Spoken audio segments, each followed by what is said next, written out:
Hey, what's up, Guardians? In today's episode, we have our buddy, AverageD2Player, on the show, and we hear his story all the way from the UK. Hazel and I will go over the latest news from Bungie, and we answer your questions for the show. And finally, it's the butt of all of our Destiny jokes and memes these days. Yeah, it's Gambit. We discuss how Bungie can bring back the fun of Gambit, and you don't want to miss this. Hazel's mom wants to listen in on Hazel. You can't miss this one. But first, I have a dilemma. Well, you'll find out. Let's listen in. Guys, I don't know how to say this. I don't know if I'll be able to podcast today. You guys might have to go on without me today. I got caught cheating on my wife this morning. Just failed at the first hurdle. I don't believe it. No, I'm serious, dude. I'm serious. Well, wait a minute, Gaby. I thought you were celebrating 30 years this week. Yeah, I was. I don't know if that's going to happen now. I don't know. I'm such an idiot. I'm such a freaking idiot. I'm so impulsive sometimes. I just don't think sometimes, you know? Well, it sounds like you were thinking, just with not the right. Yeah. So let me get this straight. Okay. You celebrated your 30th anniversary by cheating on your wife. Well, it technically hasn't happened yet, the 30th anniversary, so I'm hoping I make it to that. But as of now, I don't know if it's going to happen or not, man. It happened this morning. This morning? Yeah. What do you mean? Well, she was sitting down to watch her normal shows, and she was scrolling through Netflix, the Great British Baking Show. That's her favorite show. And then it happened, man. I got caught red-handed. At home? Yeah, it happened at home. She saw the latest season of The Crown came out, and then she saw that I'd already watched 4 episodes. God damn it. Yeah, she said she doesn't know. She says she doesn't know if she wants to remain married. She doesn't know if she can trust me anymore. She has a point. I side with her on this. I just don't know what to do, man. I don't know if I'm going to make it to 30. Well, Mrs. Gator, you can always come with me. It's okay. What? What? What? Say what? Guardian down.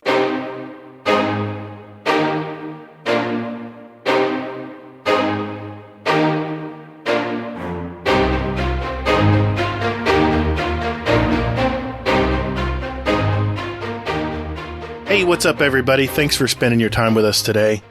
Welcome to episode 174 of Guardian Downcast, a Destiny podcast. Hey, if you love to play the game Destiny 2, you've come to the right place. We're a couple of gamer dads that have played Destiny since that day one release back in 2014, and we're just as passionate about it today as we were back then. We discuss key topics and news within the game and community, and we not only seek the stories of Destiny content creators, but we're a podcast that gives a voice to the stories of Destiny gamers out there. And in this game, it's all about community. We're the show that asks, how do you gambit? I'm your host, ToddtheGatr, and my co-host Hazel is here as well. Hey, man, how you been this week? Not bad. Not bad. Hypothetically. Yeah. I'm getting in my time machine, and I found out that it's been a good week. I got a lot of stuff figured out, a lot of stuff done. I got a raise. I got a promotion. Wow, nice. Seriously? Congrats. No, I have no idea. Oh, okay. I'm hoping that happens. That'd awesome. Be nice. That'd be awesome. Yeah, exactly. But I don't think that's going to happen. So, but yeah, I hope the week is good. Or was good. Boy, I like this new Hazel with his mom overseeing him. I love this, man. This is awesome. It's like he's like a kid. He's like the first day of school. I love it. This is such baloney. I just want to say that. He said baloney. Oh my God. I'm clipping that. Oh man. Well, yeah, it's, how was your week? I celebrate. Not quite, but I'm almost to celebrating my 30th wedding anniversary, so I'm pumped. As you're hearing this show, I am not going to be here. I'm going to be climbing mountains in Utah, freezing my ass off. I can cuss because your mom's not watching me. So yeah, we're hopefully having a good time in Utah. And when we get back, hopefully you guys will love the show. So today we have a newer member of our community, and he's joining us in real time from across the pond in the UK. He's a very active member, and I must admit, he is a real positive force when I jump in the Discord every morning. He's always there to say hello to everyone. And I have to say, I'm really curious what this guy is all about. And Hazel and I will hear a story today. It's AverageD2Player. How are you today, sir? I'm good, thank you, guys. How are you? Very well. Very well. Doing good. Doing good. He sounds like Not Arf a little, doesn't he? I'm not getting into that. Okay, fine. I don't know. I think he sounds more like Hades, honestly. You think he sounds like Hades? Okay. No. Is Hades British as well, is he? It's in a loving way. I think he's considered Welsh because he lives in Wales now, but I don't know. That may be a technicality. I'm not going there, though. I'm not going there. Well, hey, here's what we have lined up on the show today. We're going to interview AverageD2Player, discover his Destiny story. Then we're going to test his Twitch reflexes. In our fast fire question and answer segment, it's a speed run. Next, Hazel and I will go over This Week at Bungie for the 13th week, a season of plunder. And then we're going to go through and answer your questions from our SpeakPipe and Discord. We'll have another topic of the week, and we'll get into that. And add some music to our Guardian Downcast show song playlist as well. So let's roll.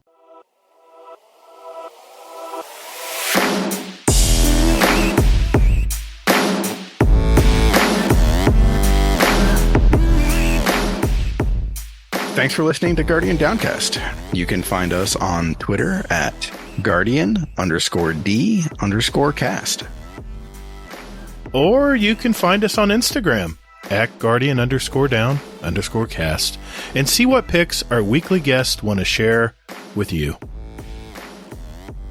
Or just visit our website at guardiandowncast.com for all the contact info and where else to find us. And you can also play any past episodes you like in any order you like, right from your browser.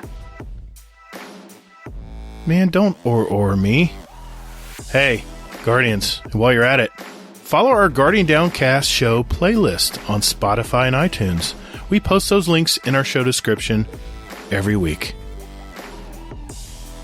So check us out, and later, Guardian. Toddles.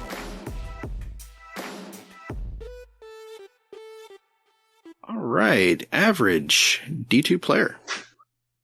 I don't know what to call you. I'm like above average, a very average. Like you've had various names in our Discord. Yeah, yes. I have. Just call me Average. Most people just call me Average, to be fair. They just shorten it down quite a bit. Oh, okay. I was going to change your name to Mediocre Destiny Player, just to I like that. That sounds better. Oh, my God. You should do it. Who knows? Maybe it'll happen in the course of the show. But, so, tell us about yourself. What do you do? Where do you live? Things like that. Well, I live in the UK, where it's cold and dark at the minute, because the nights have started rolling in quite early now. So, yes, it's been not too bad today. But yeah, it's very dark outside. But yeah, what I do for a living, I work for a vehicle, when vehicles are being written off and involved in accidents, they come to our yard and they get stored in our yard, and I am the manager of said yard. Oh, so, what a cool job. Yeah. Dude. Yeah, it is pretty cool, to be fair. You see some sights, as you can probably imagine. I bet. You get all the best parts off of cars before anyone else does. Certainly do. That's pretty cool. Even get a choice of cars sometimes as well. Nice. Really? So yeah. Okay, well, I have to ask. Gator, it's me asking, so it's okay I do this. Okay. So, what kind of car do you have? Nothing exciting, sadly. It's only an Audi A3, if you have any idea what. It's a decent car. Like. Audis are nice, man. Yeah, it does the job. An A3, an Audi A3 is a nice car here. I don't know how it is in the UK or Europe, but Audi's a nice car, man. Well, it's quite an old one. It's 2004, so it's not new or nothing. But yeah, but they're so well built. Yeah, it gets me from A to B, and that's the main thing. That's true. So, yeah, not quite as exciting as my old car that I had. I used to have a Subaru Impreza, Ooh. Okay. Yeah, with a We have big a lot of- turbo in it. Yeah, we have a lot of Subaru owners in our Discord, that's for sure. I'm sure Fluffy's ears perked up when he heard I'm you sure say that. Kingsley Mac's ears perked up as well. Well, yeah, but the Impreza, the racing part, I get it. Yeah. Yes, He's there in you the go. racing. Nice, I've big got good turbo. taste in cars then. How big a turbo do you Yeah. have in that thing? Did you up the turbo in it, or is it stock? It was running about 450 horsepower when I had it. Holy crap. That's such a light car, man. What's that car weigh, Yeah. like 2,500 pounds? Oh my God. Something like that. It was quick. Sorry, I don't know how they weigh cars in the UK, but yeah. Wow, that's awesome, man. That's awesome. Well, hey, we always ask this question. It's one of our signature questions. What was your earliest moment when you first played a video game? I first played a video game on the Commodore Amiga. Wow. Oh, wow. Old Yeah. school. Going back a bit there. But yeah. What was your first game? There was quite a few. There was a game called Cool Spot on it, which is like this little red dot that had arms and legs, and you sort of jumped up and down Okay. platforms and stuff. Okay, I remember that game. I'm picturing it. James Pond Robocod. Heard that one? Mm-mm. Not that one. Yeah, that was a real awesome. game. You were a fish, and you had a gun, and you killed things. You were a fish, and you had a gun, and you kill things. Yeah, Did I hear that right? yeah. That was James Pond Robocod. They need to redo this. Bungie, get on this. What were they on back then when they made video games? My God. Oh my God. No idea. A shooting good fun. fish. Okay. Yeah, yeah. It had like a little robotic suit and everything. Oh my God. That's awesome.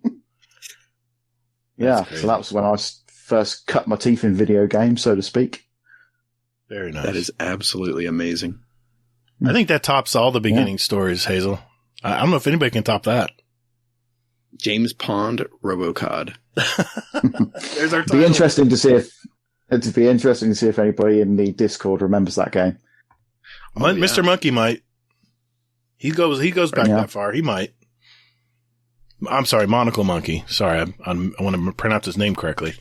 Yeah. Wow. No disrespect. No. Okay. Well, average, I mean. So, how'd you find Destiny? I was a D1 Alpha player. Ooh. Yeah, I was lucky enough to get selected. So, yeah, that's how I got introduced into it. Just heard about it. Saw they were offering to put your name down for the Alpha. Thought, well, what the hell? Why not? Might as well give it a try. And then, yeah, got the email through to say, here's the code, and the rest, they say, is history. I was so jealous, man. Some of my friends got the code that don't even play the game today. Excuse me, I'm sorry, I'm venting a little. But I put in my name in the hat, and no, I didn't get a call. So good for you, man. No, as an alpha player, what was part of the, you remember what the alpha was? Was it the same as the beta? More or less, yeah. Okay. Yeah, So you first got to play the opening mission, and that was pretty much it. Man, I played the Yeah, it was beta good. so many times. I don't know how many times I saw that final wizard, queen, what do they call them? Witch? I don't know. I don't know how many times I played it, and then the game would end, of course. But I would say, okay, let's do it again. Yeah, good times. Well, what are you enjoying or playing in Destiny right now? I'm trying to get my Conqueror seal, trying to get get that gilded. So I've got a few GMs to do to get that done. And then, of course, it's Iron Banner next week, isn't it? So I've got my Iron Lord title, so I'm hoping to gild it next week when Banner drops. Very nice. So, yeah, just raiding and trying to get the frickin' Touch of Malice to drop. You and me both, brother. You and me both. I'm on 37 looted runs now and still no Malice. Oof. See, I like to annoy everyone and say, hey, a Kingsfall raid, I'm in. Where touch? People are like, oh God, just boot them. Yeah. I'm of the mentality just to boot you before you get to that point, before the end. Yeah. Yeah, I wouldn't doubt that. I think you tried once, but you weren't the leader. I don't think you were the leader of the group. No, I think I tried to boot you in the beginning of a raid. Maybe. Oh my God. Yes. So, well, Hazel, what about you, Gator? Have you done anything in Destiny? Or do you plan on doing anything in Destiny this week? I'm hoping I can do something before I leave town, but I probably will be absent from Destiny this week. It's going to be my first absence playing video games of any kind for a whole week. I know. Please send your prayers. Thank you. And you, Hazel, what are you planning to do this next week coming up in Destiny? So, we have a Goop Troop raid. Goop Troop. It's going to be, I believe, King's Fall. Or no, maybe Vault. We're going to try to do 2 raids. So I'm thinking we're going to try to do Vault and a Deep Stone, I think. So. Yeah, my application was denied from the Goop Troop. Of course, you have to volunteer to play. I guess you got to start there, right? Yeah, exactly. So, I mean, your application has not been received, so. That sounds like, never mind. Yeah. What? No, nothing. What else are you going to be doing? I'm going to, hopefully, I need 3 more GMs. So I need like the main 3 this season. So, Lightblade. Oof. What was the other one? Please say Corrupted. The Glassway. Oh, okay. Oof. And you've got Corrupted? You got Corrupted done? Yeah, that was easy. I think I did anyway. I don't want to hear it. Give me a break. That is not an easy one. Corrupted, don't you mean Disgraced? Oh, Disgraced. Yeah. Yeah. No, I didn't think the Corrupted was in it. It isn't in it? Wait a minute. The one on Dreaming City? Corrupted. No, it's the Disgraced. Wait a minute. The Wizard in the Cosmodrome. Whoa. Back up. You mean they're not always all offered? No. I did not know that. It's a different rotation. I did not know that. There's only 6. Yeah, so Devil's Lair, Exodus Crash, Fallen Saber. I have those 3 done already. I did that with Soccer and Fluffy to get Fluffy his Conqueror title. Wow. So we did that, and then I just have Disgraced, Lightblade, and Glassway. So. Saving the best till last. Exactly. Because I really like Glassway on GM. It's super hard and challenging, but I mean, it's good stuff. Yeah, I have to admit, man, GMs are fun. What? Can you say that one I more time? I had to say that last week. Yeah, GMs are a lot of fun. Especially when you have some buddies in there with you. That just adds even more fun to it, because then you can razz each other when they die or teabag them and before you pick them up, and it's a great time. Yeah.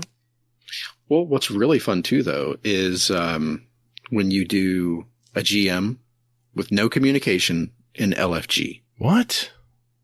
I did that this morning while I was waiting on my mom to get up, and yeah, it was so much fun. I mean, yeah, no communication. Just we all knew what we were doing, and we just did it. Wow, that's crazy. Yep. Jeez. There's always another step, Gator. Yeah, I know. I'm not there yet. I'm just a little. But I'm proud of you, though. I'm just a little noob. Yeah. Yeah, you're like a 10%er now. No. Don't you dare put me in that. I'm not in that category. I'm in the top 25 maybe, but not a 10. No. No way. Because, I mean, doing a GM by itself, automatically, I would say put you in like the 15%, maybe 12. Nah, I don't think so. No, you can't put me in a box. I'd agree. No, you can't put me in a box. I'd agree. Uh-oh. No. I'd agree. I'm going with Hazel on this one. I'd agree. I can't argue with average. All right, fine. So good. Well, I mean, it sounds like we're going to have a good week in Destiny. It sounds really good. Okay. So, it's funny. I feel like I'm Gator running this. Okay. So, question for you. What other games do you play besides Destiny, if any? I am currently back into Cyberpunk at the minute. Cyberpunk 2077. Played that on release for quite a little while, and then went and sort of played Destiny for a hell of a lot, and now I'm back on Cyberpunk 2077 again. So, and then I've got Resident Evil 3 remake that was recently on offer, so I dived into that as well. So yeah, I've been playing those two games other than Destiny at the minute, and enjoying them. Enjoying a bit of a change in pace, should we say? Yeah, I understand. Quick question here.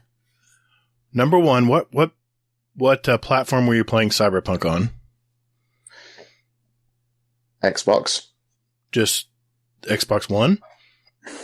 No, luckily enough, I had it on the Series X, so I didn't run into any of the horrible bugs and graphic issues that it had. That was my next question. So it ran smoothly. Everything ran great? Yeah, it ran smoothly. I mean, the bugs were all still there. But yeah, I mean, there was no slowdown, no chopping, no buffering, random NPCs. Nice. No.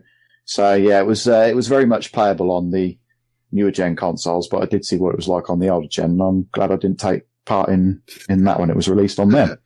That beta. Yeah. Yeah. So yeah, that's what I've been playing. Yeah. I'm dabbling with cause see, there's a guy on YouTube that I follow, and True Vanguard? He played what? True Vanguard? Yeah. Oh, okay. Yeah. No. Yeah, no. There's a guy on YouTube I follow. His name is Corey Kenshin. And he did a video about was it Gotham Knights? Now, this is a game I had no interest in until I watched him play this. And now I'm like, I kind of want to play this. So I might be picking that up. I was talking to 30 and Still Gaming last week. We went to lunch, and he did a review of Gotham Knights, and he couldn't believe all the hate the game was getting. I don't understand why. I think that part of it was because it seems like it was a kind of like a online game, like kind of like Destiny, how there's like gear scores and things like this. Okay. But it's not like that. Okay. I mean, it's like it was like half baked into the game. So. Okay. I was just curious because he had done a few videos, why the hate and stuff. And I was like, oh, okay. We never quite got into the game, but he's doing good, man. He's doing real good. He actually has another channel he's made, and he's growing that one pretty quick too. And I just want to give another shout out to everyone who has subbed and watched my videos. I did exceed the 1,000 mark last week. And I just wanted to say thank you to everyone. Thank you. It's a real accomplishment for me because I sat at 100 for like ever. I'm talking, I started this channel in 2014 when Destiny came out, and I was just posting gameplay vids for my friends to watch, and I finally just got serious about it, and wow, the response has been awesome. So, well, hey, Average, I have a question for you. Why game, man? What is it about video games that you enjoy and that make you stay and want to play more? I think it's probably just, for me, I find it a great way to relax. And I also find it, well, most of the time I find it a great way to relax, unless I go into Crucible, of course. There is that. We'll talk about that. But yeah, I just find it's a great way of shutting myself off from the world and just being someone else for a little while. Yeah. Just pretending to be someone else and just, shutting out all the stuff that, because as we all know, it's, the world is not exactly a terrific place at the minute. So, anything that can, help take your mind off of it and help you get through the day is, so that's why I game. I just love it. I just love pretending to be someone or something else for a little while. Now, can you suspend your disbelief like if you're watching a movie or a show when you're playing video games, or does it have to make sense? I'd say no. I suppose I can suspend my disbelief. Yeah, I'd say I can do that. Yeah. Okay. I was just curious. Yeah. Nice. Yeah. Hazel, you have to ask this next question. That's under what other games? You have to ask him this one because I'm curious. This feels so weird. I gotta know, man. Okay. So Average, do you have any other past gamer tags? My first gamer tag on Xbox was actually Haywire Blowfish. Oh, wow. Wait a minute. What? Say it again? Haywire Blowfish. Oh, my God. That is awesome. Okay. Yeah. I love it. That was automatically selected by Xbox. I'll just say that Was now. it really? Yeah. Xbox finally got a name right. Yeah, the one I wanted wasn't there, so I just picked a random one, and it was Haywire Blowfish. Yeah, that is great. I want that name now. Maybe he'll sell it to you. I did see if I could get that name back at some point, but it wouldn't let me select it. They were like, "Why would you want this?" No, just kidding. So yeah, you could have been talking to a Haywire Blowfish right now. I would be okay with that. I really would. Yeah, exactly. It would definitely make the God. the gamer tag question a yeah. I don't get hey dude, don't get too far ahead here. Now I'm going to play Hazel. No, I do have a good question here. Is it's a two-parter. How did you find our community, man? How did you find us? I was searching for Destiny 2 podcasts. Okay. Because I only had the Planet Destiny podcast. Uh-huh. I had the Planet Destiny podcast and DCP. Mm-hmm. But I found that there was, no offense to everybody on DCP, but I found there was a bit too much off topic on DCP. Mm. So I was searching through Spotify to try and find new podcasts, and you guys came up. I was like, oh, Guardian Down podcast. That sounds pretty cool. So I listened to one episode and I was like, yeah, this is my new Destiny podcast. I love it. I thought you were going to say Two Titans and a Hunter again. Yeah, everyone says Two Titans and a Hunter. I'm like, yes, we know about Two Titans and a Hunter. Thank you. No, I actually found Two Titans and a Hunter through you guys. Nice. So there's a switch there. Look. There we go, Night Demon. I want my commish. I'm gonna cry. I want my kickback. Anyway, all right. My second part is AverageD2Player. Do you do bounties? I do. There we go. There's another one. I am a bounty hoarder, and I am a bounty guy. Yeah. I'm sorry, Hazel, but I do. I love it. The man understands the game. No, he understands the game. It's okay. Nobody's perfect. I still have a fond place in my heart for him, so it's okay. Well, I mean, the game is based. Bounties help you out in the game. They do. Mm-hmm. We had this. You want to get up to that GM level. Yeah, exactly. Get to that GM level as quickly as possible, and bounties are the way to go. Yeah, we had this conversation last week when we had technical. I think I'm going to have to start prepping, unfortunately. I'm proud of you. I'm so proud of you right now. That's one of us. He looks to the floor. All right, I think we have with myself. I think we have a few more questions here before we wrap up. Go ahead, Hazel. Okay. So, do you have any hobbies that you like or do outside of gaming? Me and my son, we go to the cinema quite often and watch films. Oh, nice. So, yeah, we went and watched the new Black Panther movie earlier. Ooh. So, what'd you think? What'd you think? Do you want me to answer that one honestly? Be honest. Let's just say my son enjoyed it a lot more than I did. Yeah, it's Marvel, man.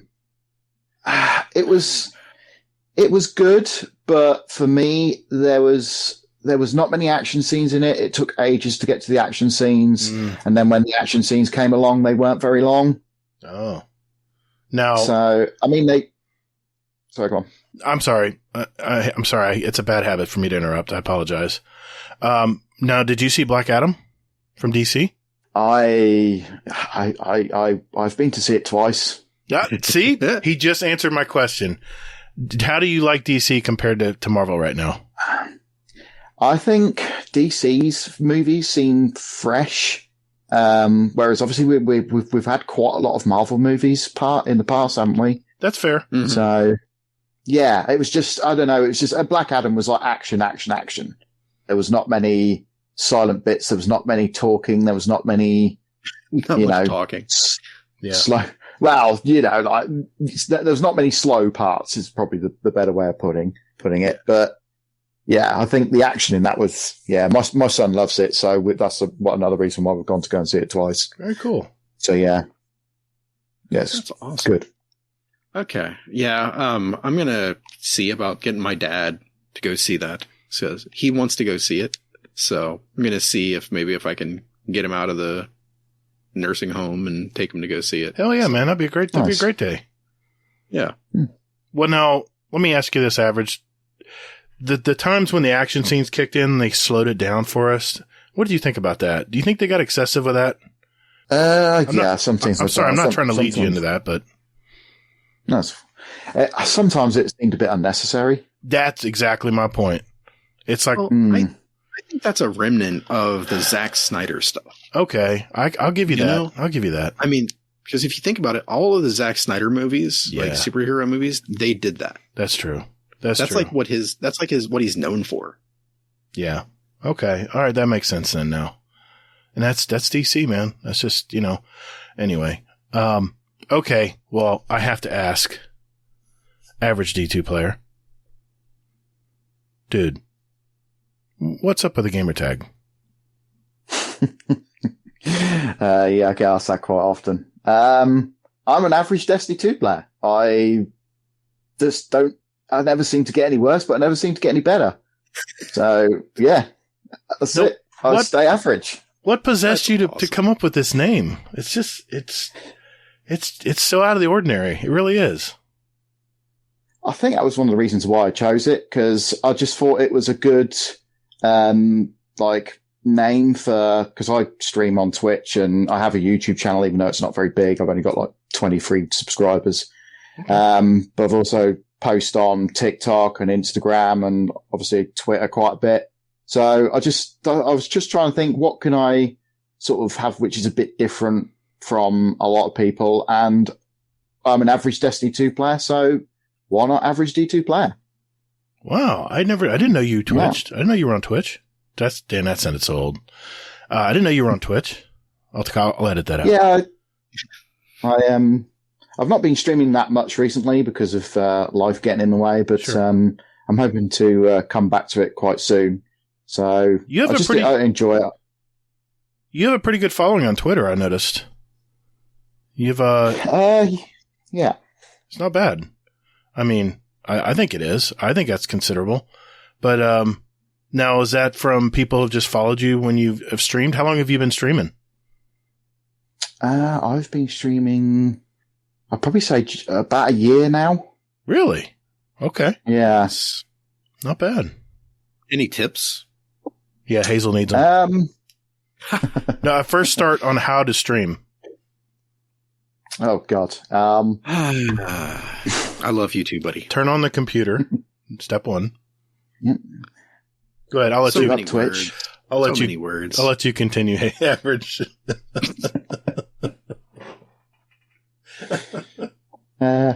Yeah, I can't remember what the question was now.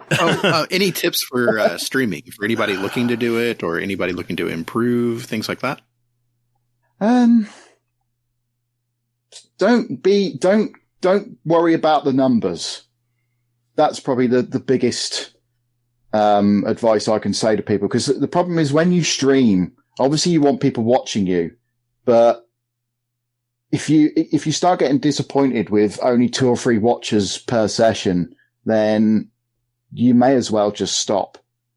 Because at the end of the day, unless you've been doing it for quite a little while, or you've got a massive following, it can be a bit daunting when you don't see many people watching you. But at the end of the day, you just got to remember that the people coming to watch you have come to watch you. Yeah.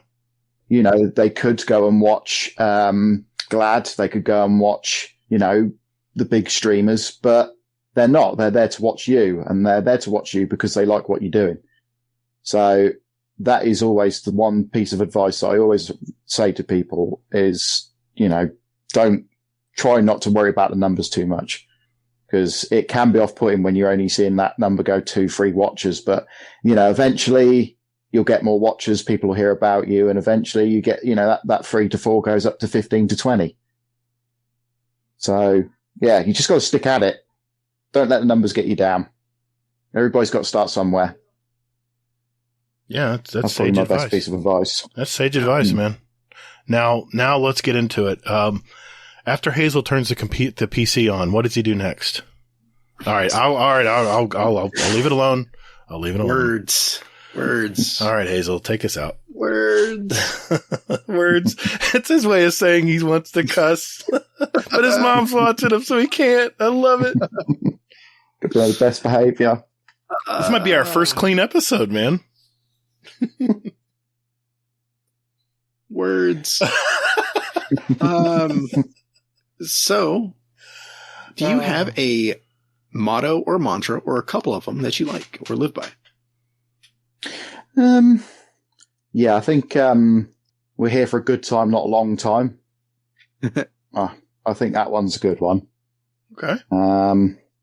Yeah, shit happens. There might be the first swear word of the show. Yeah. So I think probably one of my most favourite ones is patience is a virtue. Yeah, that's a good one. Yes, yeah, yeah. Yeah. So you can please some of the people all of the time. You can please all of the people some of the time, but you can't please all of the people all of the time. That's my favourite. I love that saying. Yeah, because it's so true. As a content creator, you have to burn that in your brain, man. Yeah, definitely.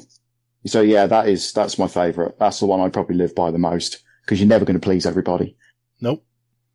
Always going to be a critic. True. I podcast with one every week. Hey, did I say it? Oh shit. I'll edit that out. Well, hey, AverageD2Player. Thanks for sharing your life with us, brother. That was nice. Yeah, thank you. No problem. No worries. Great interview. Thank you. All right. You seem to dread this part, but we're on to the speed run, and we're going to do that. Oh, God. Right after this. Call the Praxic Order, call the Thanatonauts, the Ginseng Scribes, call everyone so they can witness you. All right, boys and girls, this segment is called the speed run, where we have a database of over 385 possible questions for our guest. An AverageD2Player here will have 90 seconds to answer as many as he can. These are short 1 or 2 word answers, and at the end of the year, the guest with the most answer will win a prize and title of 2022 Speedrun Champion. The questions are custom curated by me, so no one can memorize the order and quickly answer what comes to mind. Tonight, I'm going to read the questions out from my list. Hazel is our timekeeper and quality control expert. In the event of a questionable answer, Hazel's decision will be final. And I think, Hazel, usually with our UK guests, there's a little bit of a delay, so I'll leave it to you to adjust for that. Yeah, if you want. Exactly. I'm already there. Good. We're on the same page. Perfect. Our leader so far is still Rodimus. 41 questions answered. Man, that's going to be a tough hurdle. But you can do it, man. I have faith. I have faith, AverageD2. I have faith, man. I'm going to give it a go. All right. Give it a go. You ready to do it? Yeah, let's go. Let's do it. Okay, Hazel. Here we go. Okay.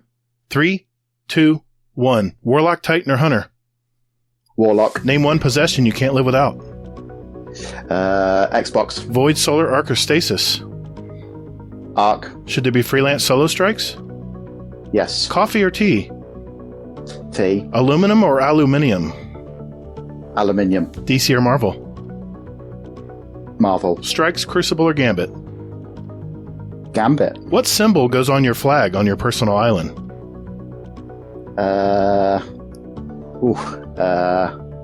Just say something. Oh, God. Circle. Is Telesto the besto? Always. If you could choose, who would voice your ghost? Peter Dinklage. Human, Awoken, or Exo? Human. What's the best sandwich? Cheese and tomato. Eris Morn or Marasov? Marasov. What's the worst job you've ever had? Retail. What's your favorite Destiny planet? Mars. Pulse Scout or Auto Rifle? Pulse. Chocolate or vanilla? Chocolate. Titans with shotguns or hunters with glaives? Hunters with glaives. Would you rather be invisible or fly for a day? Invisible. Taken King or Forsaken? Taken King. Ikora, Cade, or Zavala? Cade. Morning person or night owl? Night owl. What number am I thinking of? 22. Controller or mouse and keyboard? Oh, controller all the way. Sweet or savory? Sweet for sure. Destiny. Nice. Yeah, unfortunately, our UK guests have a little bit of a disadvantage with that little bit of a delay. You can tell there's a good second delay. But I think you did okay, man. You did okay. You answered. You know what though? That flag one really got you. You don't use that question much. I think Ian actually, BitDead from the UK actually came up with that question, if I remember correctly. I may be wrong, but yeah, that was a tough one. Well, Hazel, how do you do, man? 27. Not bad. Not bad at all. No, not bad. Good job. Better than I thought I'd do. Yeah, good job. Good job. Well, nice. To all our great listeners out there, do you have a great speedrun question for our segment? If that's a yes, join our Discord and enter them in our Speedrun Questions Ideas channel, and we'll add them to next year's speedrun. Just remember, they need to be yes or no, 1 or 2 word answers. Either or questions will also be accepted, and don't forget what's your favorite. I love those. At the end of the year, we're going to have 2 drawings for a $25 gift card of your choice, and you can enter up to 5 questions to go into the drawing. We need to be, we need some good creative questions out there, so let's hear them, and good luck. Also, if you enjoy what you're hearing so far, and you want to share our little show with someone who might play Destiny, do us a favor and do that. Our links are right down there in our show description, and we appreciate it. All right, Hazel, that means it's time for This Week at Bungie. Hey, Hazel, we need to record another ad, my dude. Haven't we done enough of these? Yeah, I know, but we're getting feedback from our community that they're getting old, so come on. Let's just do it real quick. All right. Do I need to run this by Laz first? No, we're fine. Hey, everyone. We just wanted to let everyone know that if you're looking for a clan, we have a Destiny 2 clan, and we invite you all to be a part of it. All we ask is that you join our Discord community and just enjoy playing the game. We will communicate with you there, and you'll also be assigned a special clan role as well, and a channel. So look for the invite link in our Discord, in our GDC clan channel, or you can click the link right down there below in our show description. Yep, our Discord community is pretty awesome. And we have hundreds of active, like-minded Destiny 2 gamers in there. Also, we have a special 100.io bot that can put together groups for whatever you want to get done. So hit that link, join our community at discord.gg/GuardianDowncast. And if you want to be in our clan, just let one of our mods know, and we'll open the door for you. All right, enough of this shameless plug. That's it. Cut. Okay, fine. Jeez. Later, Guardian. Laz? No, okay, I'm out. All right, Hazel. 13th week of Season of Plunder. What is going on? We've got a little skinny twab this week. Yeah, they tried to keep it to under 6,000 words, and they failed. FYI. Spoiler alert. Oh my God. Only took a year. I'm ahead of myself. Go ahead. It only took a year? You mean it only took like 7 years? Well, yeah. Yeah. Okay. So, the good news first, I guess, kind of, is, it's Trans Awareness Week. So for that, they had a little interview with the Trans at Bungie crew. And for that, they, actually released a new emblem. Well, not really a new emblem, but an emblem. And they said that, just a reminder that if you do buy one of the pins, it does go towards charity and that. So, the code is Mike Lima 3, Foxtrot Delta 4, November Delta 9. So ML3 FD4 ND9. So you can put that in to redeem Bungie codes, and it will go ahead and spit you out a new code. That'll be waiting for you. Yep, already got mine. Nice. I'll be doing that shortly here. Next is a community event lasting 2 weeks and starting this Tuesday. So, Paul Tassi can breathe a sigh of relief now. It's not just the Telesto thing that was the community event.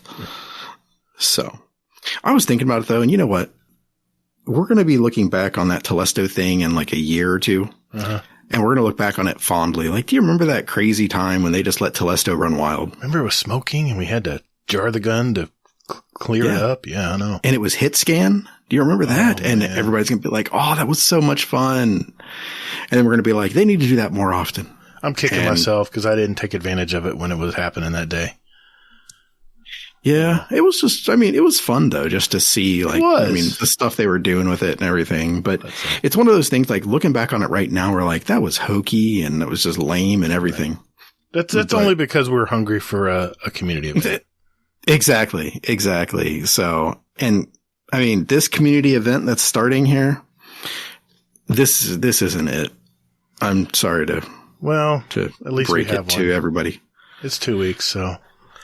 Yeah. I mean, but this is no different than the kill, what was it, like 7,777,000. Fractaline. Remember that? Fractaline, too? Well, see, that's what I was waiting for. I was hoping it was going to be event. Yeah, it was like the stock market game you could play. Yeah, that's true. You know, I mean, I remember that's what actually brought me back because they were talking about Fractaline and everything. And I was like, what is this? And then people were like doing like spreadsheets and everything about stocks. And, you know, that's a trackable stat, how much Fractaline you deposited. I still got that one. Yep. Same here. Yep. On your emblems. Yeah. Yep. But sadly, no, this is nothing like that. So basically with this, we are just basically being a bro to, or broette, I guess, to the Elixni and helping them build a home. So, you know, right now they're in like the ruins of, what was it? Insurrection Prime from that one raid. Right. But we're going to. Scourge of the Past? Was that Scourge of the Past, yeah. Yep. Hey, I got something right. Bravo. Put that on the scoreboard. You must have had your coffee. 2 cups? I did have 2 cups. Oh, God, help us. But yeah, so we're being a bro to the Elixni and we're helping them build a home. So for that, what that means for us is basically we need to collect captain's coins. And you can get those from pretty much everything. Destination chests, lost sectors, public events, catch crash, expeditions, King's Fall, dares, and ritual playlists. So it doesn't sound like you can get any of these from the other raids, just King's Fall. So keep that in mind. Okay. I don't want to see anybody out there getting screwed over and complaining and stuff like that. Yeah. So lost sectors for me. Oh, help us. What? So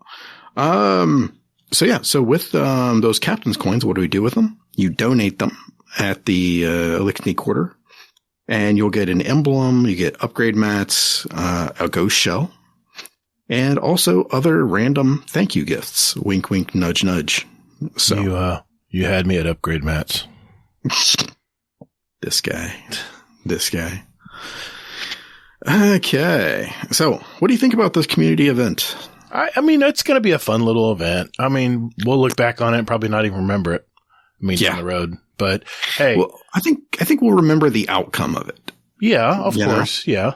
And, you know, captain's coin, just add it to another currency. Another currency that'll be wiped off as soon as we collect them. But no, I mean, I'll participate. I'll be out of town, like I say, most of this week coming up, but, the next week I participate. Heck yeah. I want the emblem. I want the materials. Yeah, exactly. So, I mean, for me, I don't know. This just seems sort of, this seems sort of lame. You know? It's not like the corridors of time where people are, you know, putting their heads together for, what was it, like 3 days, 4 days? You know what? Maybe we just need to accept the fact, Hazel, that the Bungie we have now is not the Bungie that had several other studios to help work on stuff. Maybe I just need to come to terms that it's not that Bungie of old, where they had those other, you know, studios doing different forms of the game. I don't know. That's an interesting thought. Let's come back to that, okay? Sounds good. Okay. So, the Scallywag title. Speaking of Bungie being stretched too thin, this is where they just threw some stuff on a wall and said, hey, you know what? We're going to go ahead and, you know, see where it lands. Well, it only took them like 3 weeks before the end of the season to go like, hey, we screwed up. So, Ruffians, they reduced that for the Scallywag title from 10 to 50. I'm sorry, from 50 to 10. Vendor upgrades, down from 23 to 14. You only need to get, summon one of the first mates for each of the 3. And you only need 8 of the 9 requirements for the title. Yeah, I'm still not going to get it. You know what? I think I have all this done already. Do you really? So you're going to get it auto-completed? I think so. Lucky you. Because it's like barely like, if I'm really close, like if there's just one thing I need to do, I might jump on it and get it done. Yeah. Titles just But see, that's the thing though. That's why they did that. Right. I think they looked and they saw like people aren't playing because they don't want to get the 50 Ruffians because that's just some slog. Just giving up. Yeah. Yeah, exactly. I mean, think of the competition right now for people's time. So many new games out. Exactly. So if they reduce the amount, then they can go like, well, hey, Scallywag, people got it. Yay. Good for them. I mean, it's basically just a smack in the face to the people that got it before now. Yeah. Unfortunately. At least that's how I view it. Mm-hmm. But then again, I'm a 5%er. So. Pinky in the air. Yeah, exactly. Okay. Security update. Basically, it's just an update saying, hey, we still exist and competition is fun. So we're here to make it fun. That was literally it. That's it. Yep. Thanks for that. Exactly. Yeah. Hey, yeah, I'm glad to know they still exist. And we're still here, guys. Yay. They're still banning people. Yeah. Oh, yeah. Did you hear about that? Like somebody got banned the other day and they were like some relatively popular Twitch person. Which person this week? It's always someone. I seems like every week someone new that's a streamer, that's a major Destiny streamer has gotten banned for, I don't know, something. It's against TOS. It's against TOS. Yeah, it sucks to say that, but I mean, if you know what you're doing, then why are you doing it? The problem is that there's really no way to, there's no real way to what's the word? Appeal it. You just, you're SOL. Well, there is a way. I mean, you can send it to the appeals, but when you do, they'll just say, well, it still comes back. Still checks the box. Yeah, exactly. Well, so, it sucks, but it is what it is. Yeah. You knew what you did when you did it. It's like every week on Twitter. It's like, I got banned. Why, Bungie? Why? Yeah, exactly. Oh, well. But you know who they don't ban? Who? The average player. Amazing. Yeah, maybe it's because we're not trying to, do account recovs. Or we're not trying to, do cool things in a thing that we shouldn't be doing. So, yeah. I don't know. Just my opinion. I could be wrong. We could be. Yeah. Oh, well. If I am, I'm sure you'll let me know. Okay. So the bulk of the 6,000 word TWAB here. Oh, yeah. Yeah, exactly. Did you hear that, ladies and germs? Yeah. Gimme. The Crucible and the Future. So, for this, the first thing I do is they talk about the goals for Crucible. So I'm going to go into these pretty quickly here. So for casual Crucible, that's quick play, rotators, and labs. They just want to find a fair game, make friends, and stay as long as you're having fun. So just for fun, there you go. Nothing serious, that kind of thing. Iron Banana, a week-long celebration of PvP and Destiny that draws in everyone. Trials of Osiris, prove your skill and build against worthy rivals. Ranked play, fair matches, measure yourself, growth you can see and feel, stakes are always high. And then private matches, make the game the way you want, play with your friends, and stay as long as you're having fun. Did you see the real life comparisons they put down below? I thought that was kind of neat. Yeah, exactly. It's like, oh, okay. This is a game night. Pretty cool. Gotcha. Yeah. Like local recreational leagues. That's my bowling league. That's rank play. Yep. Exactly. Yeah. Cool. Okay. Then they talk about the Season 19 playlist updates. So for this, Quick Play is now going to basically consist of Clash and Control. And they are still going to use the loose skill-based matchmaking for this. The weekly rotator will rotate between Momentum, Control, Mayhem, Scorched, Rift, and Rumble. Ooh, Rumble. Okay. I don't know how that's going to work exactly. I know a lot of I guess it's just a rotator. It's just a rotator, though. Man, I know a lot of friends who jump in Rumble just to get warmed up to play PvP. Yeah, well, that's not going to happen anymore. And then that's purely connection based. Competitive division. This is going to be basically threes. It's going to use a new skill-based matchmaking system. And this is going to be randomly survival, rift, or showdown. I'm trying to remember what showdown was about. I can't remember. I have no idea. We'll find out. It's one of those things that like never shows up. It's like once every other season or something. And yeah, I don't know. Exactly. Labs. We'll be back. Is showcasing, now listen to this, 3v3 Rift. Okay. With asymmetric maps. I like this. This looks I fun. might actually dive into that. That sounds fun to me. Yeah. Not so chaotic either. It's more team-based. Yeah, exactly. You can't go rogue, because if you go rogue, you're going to die and lose everything. Yeah, and you're not helping your other two players that are trying to dunk. Yep. Private match. No change. It's still going to be the same as it always is, that kind of thing. Just adding maps. One thing I wanted to add is they finally gave us a little extra bonus to play the Crucible Labs, and that was a 25% reputation booster. Oh, yeah, that's right. I like that. That's cool. Sure. Why not? I mean, it beats what they do now, which is nothing. Nothing. Yeah. Better than a poke in your eye or whatever they call it, stick in your eye.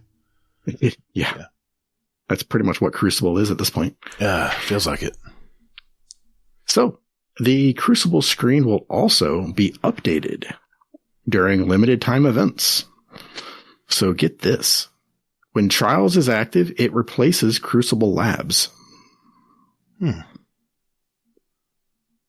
And then they do have a note here saying Trials uses ticket-based matchmaking, TBMM, and flawless pool. Though we have some news about that below too. Spoiler alert. And then when it's Iron Banana, it replaces the quick play mode. So it's basically going to make people play Iron Banana. I like it. I mean, they probably found, now that there's no power requirement, that people just jump in Iron Banner. Why not? It's extra rewards. But the thing is, though, is that, I mean, what if I don't want to play whatever the game mode is? The new mode is. What if it's trash? You're SOL, I guess. I don't know. Exactly. Are you just going to be like, all right. Go play competitive. Yeah. Yeah, I think that's a misstep. I do. Yeah, I don't know. I have a feeling they'll be changing this back. Yeah, I mean, well, they'll still have the rotator, and they'll have labs or trials. I don't know. I mean, I heard rumors that they're going to leave trials and Iron Banana at the same time, which is different than what they did this time. Say that again? They're going to have them at the same time? Yeah. You remember that this past season and the season before, I believe, they said, they're not going to run them simultaneously. Right. Yeah, they never do. That means all the trials players usually come on the weekend instead of playing trials and play Iron Banner. That's why it gets pretty sweaty on the weekends. Yeah. But I read somewhere or I saw somewhere that they said that they were going to leave them both so they can run simultaneously. I got to admit, man, I played Iron Banner this last reset on Tuesday, and man, it was a lot of fun. Played with a bunch of the community, and I had fun all night.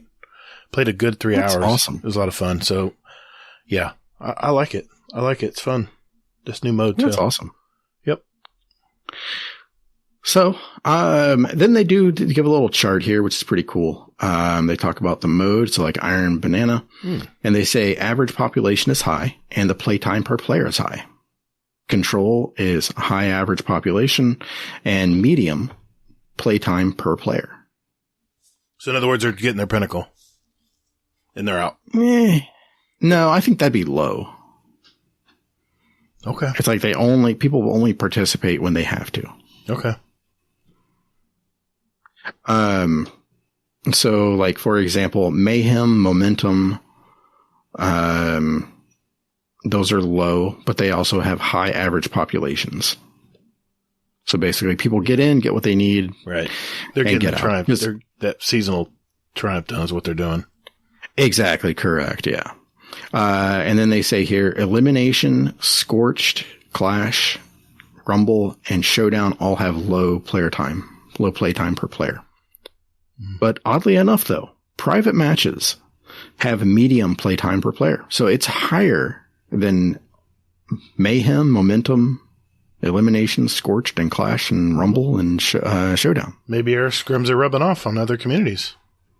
Or vice versa. Exactly. Yeah. Or more scrims are happening than people think. Mm-hmm. I like it. Interesting stuff. And then they do go on here to basically just kind of reiterate what we just talked about there. They did. I love this though. Finally, we get to the always on options: elimination, rumble, and private match. You would think since private match offers no extrinsic rewards, drops, bounties, etc., it would have the fewest players and the least playtime. But you'd be wrong. Very wrong. Oh, yes. Yeah. Now we just need other stuff, Bungie, like other maps, like, Infected. Yes. Just talked about that last week. Yeah. Yep, exactly. All the good stuff like that. Okay. You know what we need? What's that? We need some new Crucible rewards. How about a new emblem or a new title? Mm-hmm. Yeah, let's call it Glorious. So I think they're going to do that. Oh, I see what you did there. For once, I wasn't reading ahead on you. You caught me lagging behind. Son of a bitch. Slacker. I know. Okay. So, spoiler alert. We're getting a new title. It's going to be Glorious. And pretty much it's, looks to be that it's going to be a year-long thing. Ooh. To get it. Did you see this? I see this. Yeah. Yeah. I'm like, that's a lot of Crucible. Yeah, but you can pace yourself. There's no but FOMO. you have to get the one thing every year. You have to every season. Yeah, every season. Reset your Crucible rank across all. It's not that hard. It's pretty easy to do. If you just play Iron Banner when it comes around, you're probably going to be pretty close because it's usually double XP then too. Yeah, that's true. But gilding it will let you know that person serious player. Yeah, exactly. So. But I don't know, though. I mean, I don't really think people are going to run that, honestly. I think people are still going to run Unbroken, though. I don't know. Yeah. I'd rather run Unbroken than... Oh, hell yeah. Strikes fear into the heart of the average player. Well, as long as they didn't buy it. Yeah, true. But you'll never know until you play them. And exactly. Yeah. I played several Unbrokens that were like, no, you're not Unbroken. No. I broke you. There you go. Yeah, I broke you. I will break you. Nice. Okay, so guess what? Shaxx is going to get engram focusing, and so is Zavala. Look at that. About time, right? Mm-hmm. What a thought. So, it's going to be 1 Crucible engram, 10,000 Glimmer, and 50 Legendary Shards. 50. And this is coming next season, by the way. Nice. I like it. Yep. So they have been busy. They've been busy. Mm-hmm. Crucible engrams, FYI, do not need to be claimed in order to be spent on focusing. So, that's pretty good. Because that's annoying that you have to claim it and put it in your inventory and then spend it. True. Just an extra step taken away. I like that. Yeah. Especially when you don't have room in there and you have to move stuff around. Or you have to actually cash one in to make room so you can pick one up. Yeah. Exactly. That's annoying. Or you just delete one because you're just like, I've whatever. done that too. Yeah. It kind of kills me to do that, though. I feel like I shouldn't have to. You shouldn't have to. You know. Oh, well. It's just like 5 legendary shards, so I'll live. All right. And FYI, the weapons that will be available for focusing will be the Stars and Shadow, the Keening, the Frozen Orbit, Survivor's Epitaph, Sorrow's Verse, Crisis Inverted, Riptide, and Out of Bounds. The brand new Crucible weapons will only be available from drops during their initial season, and then they will be available for focusing the following season. Okay. That makes sense. Pretty interesting. Yeah, I like it. So here's a little PSA here.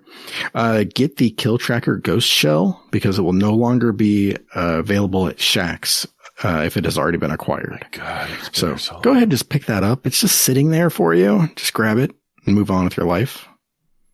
I did pick it up and it's still there. It's like if I want another. Yeah, exactly. All right, fine. Yeah. Just make it go away, Bungie. That's all I ask.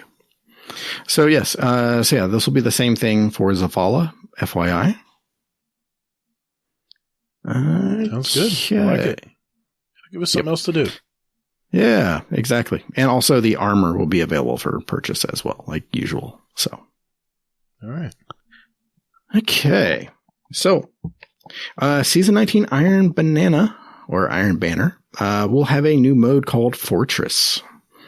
Not much in the way of details, but what they did state is that it's going to involve Keitel. And it looks like there's some Scorpion turrets out there that are mowing people down. So it should be interesting. And they did give a hint here and they say, let's just say a few of you may die, maybe dying to cap a hill. Oh, King of the Hill? I'm guessing King of the Hill, and then it's going to be guarded by those. And what if it's like you cap so many zones, and if you have the majority of the zones, then you can start working toward getting up the hill. And then if you cap the hill, game over. If you stand it on a certain amount of time. I've always liked modes like that. Yeah, that's kind of fun.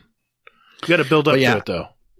I don't think this is going to be that, unfortunately. I think this is going to be, you go to the zone, you cap it, these turrets will pull up, and then you murder everything. All right. We'll find out, I guess. I mean, hopefully it'd be like, because it's still going to be the 3 cap points, I'm imagining. And if you cap them, I could see it being like maybe you cap 2 and then you get a Centurion to come down. January 3rd. That's a long way away. That's because of the Dawning event, I bet.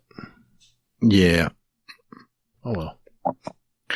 And then the Iron Banner rewards.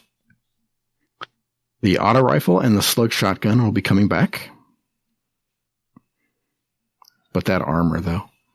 Looks good. It's D1 armor, ladies and germs. Mm-hmm. It's the armor from Taken King, the one with the wolf coat, the wolf cloak for the hunter.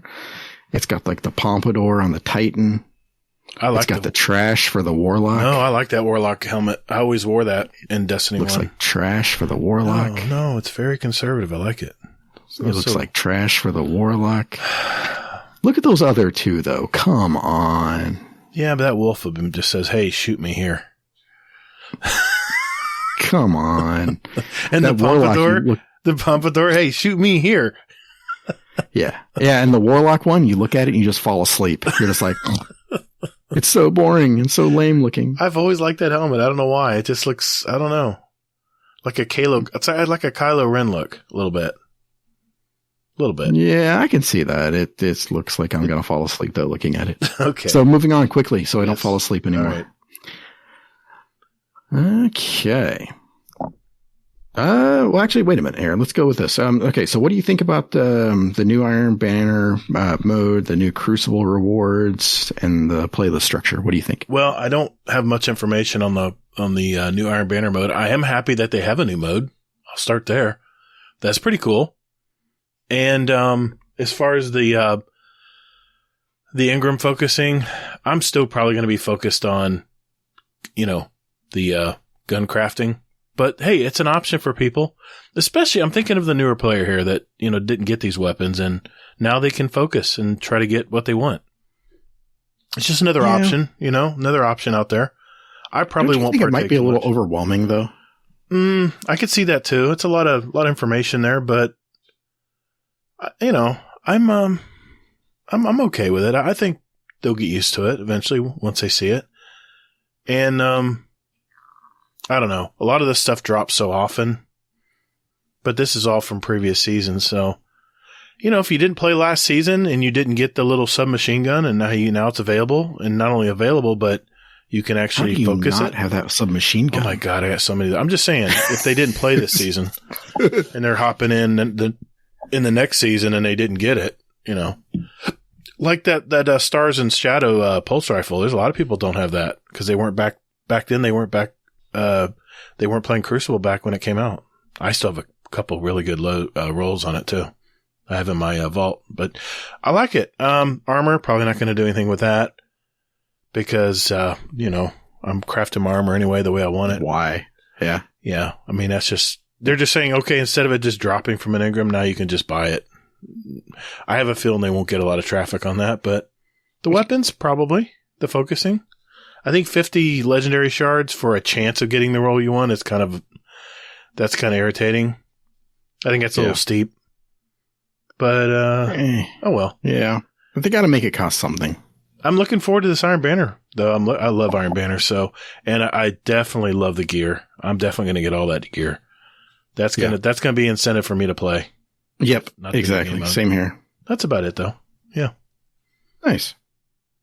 Okay, so we're at the halfway point for this part here. Really? Yeah, exactly. So they're updating matchmaking to include fire team based matchmaking. So that's a kind of a good thing. Yeah. They don't want it to be where it's a 6 stack going against a bunch of solos. Been a complaint for years. Yeah. Yeah. So it only took 7 years in the making for them to find out that, hey, we're going to fix this. Yeah. Aside from that, improving connections at the high end. So, I mean, this part made me laugh. Basically, they're going to roll out dynamic skill ranges in January. So, during like off hours and then other times, like depending on your, Right. Yeah. So it's that depending on wall your you skill. hit. It's that wall you hit when you're playing Crucible, and all of a sudden it turns to 1 a.m. and all of a sudden you start getting these players that aren't from around here. To say the least. And all of a sudden they're harder to kill. Yeah. And that connection is mighty spotty. Yeah. Me and Warcry knew that was the witching hour. It was time to quit for the night when we game together. So I hope he comes back soon. Get his poor PS5 out of the shop. They've really jerked him around on that. But anyway, yeah, that's rough. It's good they're doing this though. I like this. Yep. Quitter suspensions. So during season 18's rollout of skill-based matchmaking, they also implemented competitive quitter penalties. So what they're doing for season 19 is they lowered the amount of suspension time handed out for serial quitting in quick play playlists. And then added the amount of time remaining to all suspension messages and made the messages trigger when clicking on the node. So if you want to know how much time you have left before you can play again, the information is now available. Well, if you want to force yourself to take a break from playing Crucible, you could just quit. Yeah, you don't need to actually hurt your team. You just don't play. Yeah, you just self-impose quitter penalty and go take a break, walk and touch grass and come back and check here and see where you're at. Yeah, exactly. But yeah, you're right. Hurts your team. Yeah, well thought. So yeah, basically they're going to roll those two changes out, with the, skill-based matchmaking or the fire team-based matchmaking, the dynamic skill ranges, and they're going to see where it lands. I think it's like they thought of everything. I like this. I mean, who would have thought that they would adjust the skill-based matchmaking when it gets to the witching hour in your area? They're thinking of everything. I like this. Yeah. Finally. I mean, but here's the thing though, is that if you remember, they just had a summit Oh, that's right. Like maybe like a month ago, 2 months ago, where they talked to a bunch of PvP players and things like this and streamers and try to get their feedback on everything. So this might be the result of that summit. Yeah. Yeah, I mean, maybe, but I mean, I don't know if they could implement some of these changes that quickly. I mean, to me, these changes were already in the pipe. Yeah. And they're like, hey, these are the things that we're working on that we thought of. What else? What should we do next? Yeah. And those will be the things that they implement probably over the course of the next year. Right, right. So, okay. So, new matchmaking for trials. Interesting, right? So, basically for this, they're trying to limit how you match up. So they don't want you to face a bunch of 3 stacks. So solos can match solos or fill in teams for duos. This may make me come back to trials. Because I play solo a lot. Yeah. And they said fire teams of 3 will match fire teams of 3. I like it. And if they do this, then they can possibly eliminate the flawless pool. True. I don't know about that. It doesn't matter. Everyone manipulates it anyway. They might as well just take the flawless pool out because everyone just doesn't anyone who's doing a service stream, they're carrying people. They're just resetting their card before they go flawless. And yeah. Did you see that though? That I guess, Joe Blackburn, that he was playing with people that were resetting their cards. Mm-hmm. All right, I saw that tweet. Oops. Yep. Yeah, people in his own party are doing it. So I mean, I think everyone knows. So why are we kidding ourselves? Just take the flawless pull away. Make it back to the Wild West where you just never know who you're going to draw. I don't know. I think they kind of went with it for like an honesty system. Like an honor system. Gamers are never going to be honest. If they can get around something, they're going to. That's human nature. Yeah, exactly. Well, hey, how about some good news? Yeah, definitely. Maps. Almost like we were just talking about this last week. Yeah. So, we're getting 3 new maps. Well, I'm sorry, 2 maps that are returning and 1 new one that will be released next year or the year of Lightfall. Good. So we're getting two legacy maps. Yeah, legacy maps next season, right? Mm-hmm. And then 1 new one in Lightfall. Okay. Well, no, I don't think it's next season. It's starting in Lightfall, I believe. I said the new map was definitely Lightfall. But well, yeah, but also I think the other ones are coming out in Lightfall as well. Oh, okay. Well, okay. The fact they're making so many changes to Crucible in Season 19, I can overlook that. Because they probably want to get some hard data on these limited amount of maps. Yeah.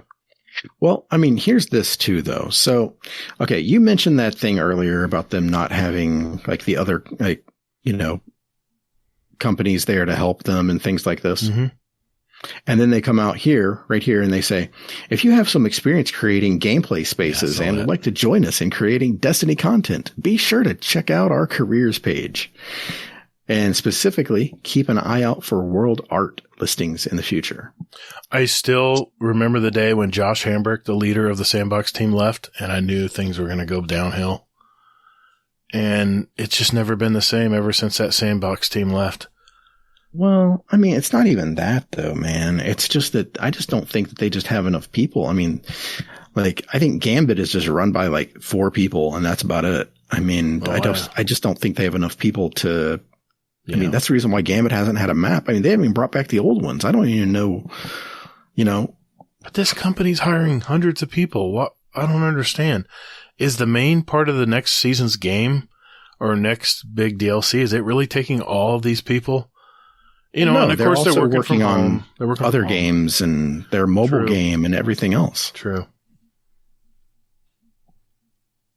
I mean, it's just, it's insane to me, but I don't know. I mean, they need to do something, right? They need to do something with Gambit. And I mean, 3 maps. Well, I'm sorry, 1 new map and 2 returning maps. just seem very, very lame. Like I said, it's better than a stick in the eye. Yeah, that's true. We'll see. Which is worse, a stick in the eye or a hit in the junk? Both are pretty bad. Yeah. I can rebound from hitting a junk. I don't know if I can that's what I rebound was from thinking. like poking the eye. Yeah. Yeah, that's a good point. Okay. Hey, how about a competitive division? Competitive, you say? Yeah, competitive.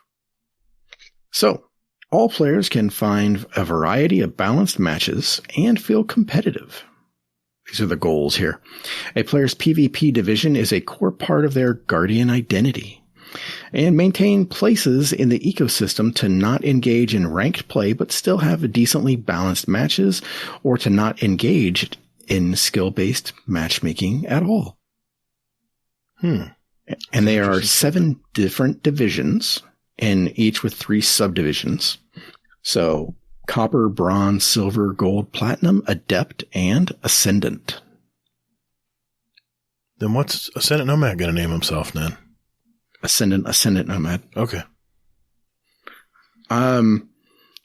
Then they go on to say here that it's going to be basically like a placement series. So the first 7 games are going to place you in a certain division. Now, what game does that remind you of?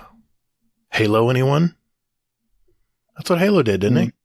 You have to play like say Overwatch. Overwatch did that. That too, yeah. I thought Halo did that. I didn't play enough, but I remember that you had to play so many games before you can even get ranked. Yeah, I don't think so. Okay. I don't know. I was busy playing SWAT, in Halo. I got you. Or Fiesta. Those are good I don't even know what Fiesta is. That's how little I played that game. I was busy playing Call of Duty, man. Yeah. So, after your 7 games, you'll be placed in a division. And then as you continue to compete in the competitive division, your division rating is adjusted based on 4 major factors. Match outcome, whether you win or lose. Division inflation or deflation, so how far above or below your division is compared to your skill. Match performance, how well you perform. And then player to lobby skill delta, how your skill compares to everyone else in the match. And then as you earn or lose division rating, if you gain enough rating to move up between subdivisions, i.e. Gold 2 to Gold 1, you automatically enter the next division of the next subdivision. And then the same goes for moving down subdivisions too. If you gain enough rating to move up to a different division, you enter a promotion series where you must win 2 out of 3 games to be promoted to that division. That is interesting. And then similarly, if you lose enough rating to move down a division, like i.e. Gold 3 to Silver 1, you enter a relegation series where you must win 2 out of 3 to remain in your current division. Kind of like soccer. Or, football. Same difference. Same difference. I like it. Yeah. So upon reaching gold or higher in your division, you are subject to decay on a weekly basis. So you will lose division rating if you haven't played enough matches recently. This is BS. Why? This is good. No, I'm sorry. If I'm missing a week, if I'm out of town like next week and this was going on, I'd lose points because I wasn't playing. Come on. Yeah. This is that FOMO aspect again. Let us based work on gold or higher. Gold or higher. Okay. I misread that. That's my bad. Okay. So yeah, gold or higher. I'll keep my pants on. For now. You can take them off when you go on vacation. Okay. Might be cold though. Although you have mirrors though. In your pants. I do. It's amazing to me. Gold. Also, they will have a small intro quest that will demonstrate the competitive division system and unlock a reward listed later in this TWAB. I like it. I like that. Yeah. It's explaining it to the new player. I love it. Exactly. So what are the rewards, you ask? Oh, I'm sorry. What are the rewards, Hazel? Oh, yeah. Hey, cool. Wow. Sorry, I missed my cue there. I missed my line. Yeah. Hey, wow. Like I didn't segue there. So cool. Okay. So, basically, your current division gives you a multiplier on all Crucible ranks, aka reputation, earned in Destiny, letting you earn more Crucible engram, resets, and extra perks on weapons much faster. Ooh. So copper and bronze 1 times, silver 1.1, gold 1.2, platinum 1.3, adept 1.4, ascendant 1.5. All right, it's not crazy, but it's something, I guess. But there's other things though. All right. So even if you aren't a great PvP player, jumping into a competitive division and earning, keeping your rank up will earn you Crucible rewards 10 to 20% faster now. Yeah. And this bonus stacks multiplicatively with both the scheduled bonus ranks, weeks, and the hidden bonus in Crucible Labs. That's pretty interesting. Yeah, it is. So, as a note, though, they are reducing the bonus week Crucible rank multipliers from 2 to 1.5 in Season 19. So, and then they also removed they also moved unique glory playlist rewards. So, i.e. the Mida multi-tool catalyst is now a rare drop with any Crucible win. Nice. I remember I had to get the Fable to get that. Yeah. Do you have that yet? Yeah, I got it. The catalyst? Yeah, okay. I got mine when I was playing with Fluffy. And I think Nessie. Nice. Yeah, I mean, it makes Mida just even better because you get less flinch and you can inflict that flinch too. I still don't have it. I still don't have the catalyst done. So. Oh, yeah, you just got to get 200 kills in Crucible, I think. Crucible, Not that hard. Yeah, man, I know. Get that shit done. I know. I'm waiting for momentum to come around and then I'll do it. Oh, okay. I'm lazy. So, one of the best rewards you can get from competitive division is right in the name. And it's basically just saying that, hey, this is better than third-party ELO systems. Right? Right? I'm not going to go that far. Okay. So, one of the rewards is the Rose. It is back. I was always wondering where this gun went. I think I still have mine in my vault. I think I do too. I don't think I got rid of it. Yep. So if anybody doesn't know, the Rose is what became Thorn later on in the game. So, it's basically, it's a hybrid. So it fires like a 140 and it moves like a 150. So that's pretty nasty.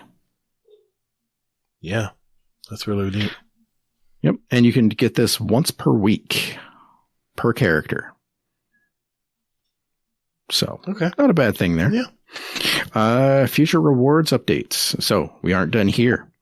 In the seasons post Lightfall, we are expecting to get further cosmetic rewards for the competitive division. And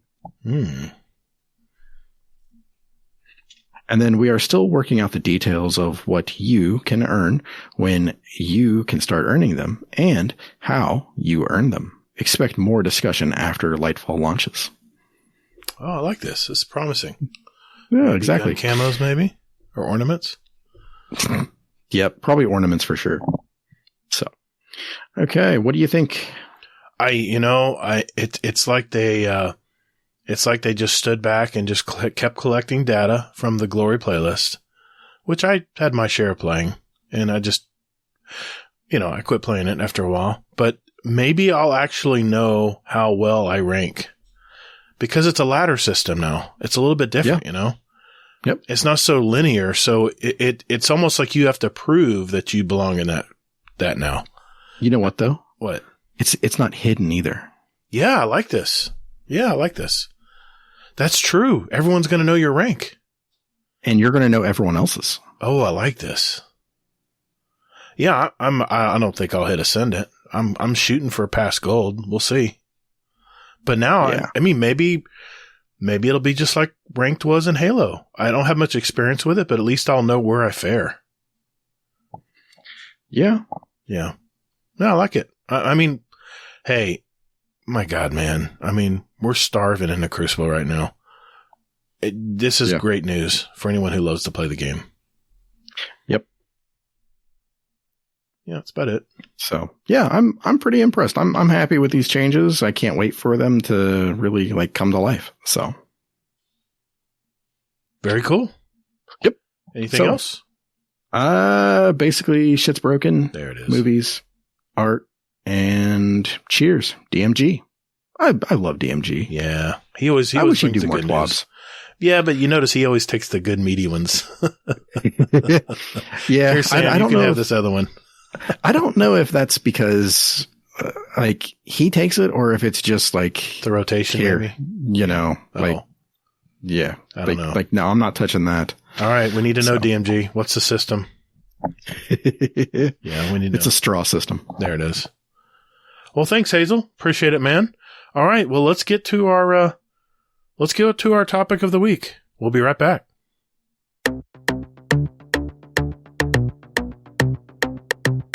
Hey guys, my name is Hawkslayer, and you're listening to Guardian Downcast.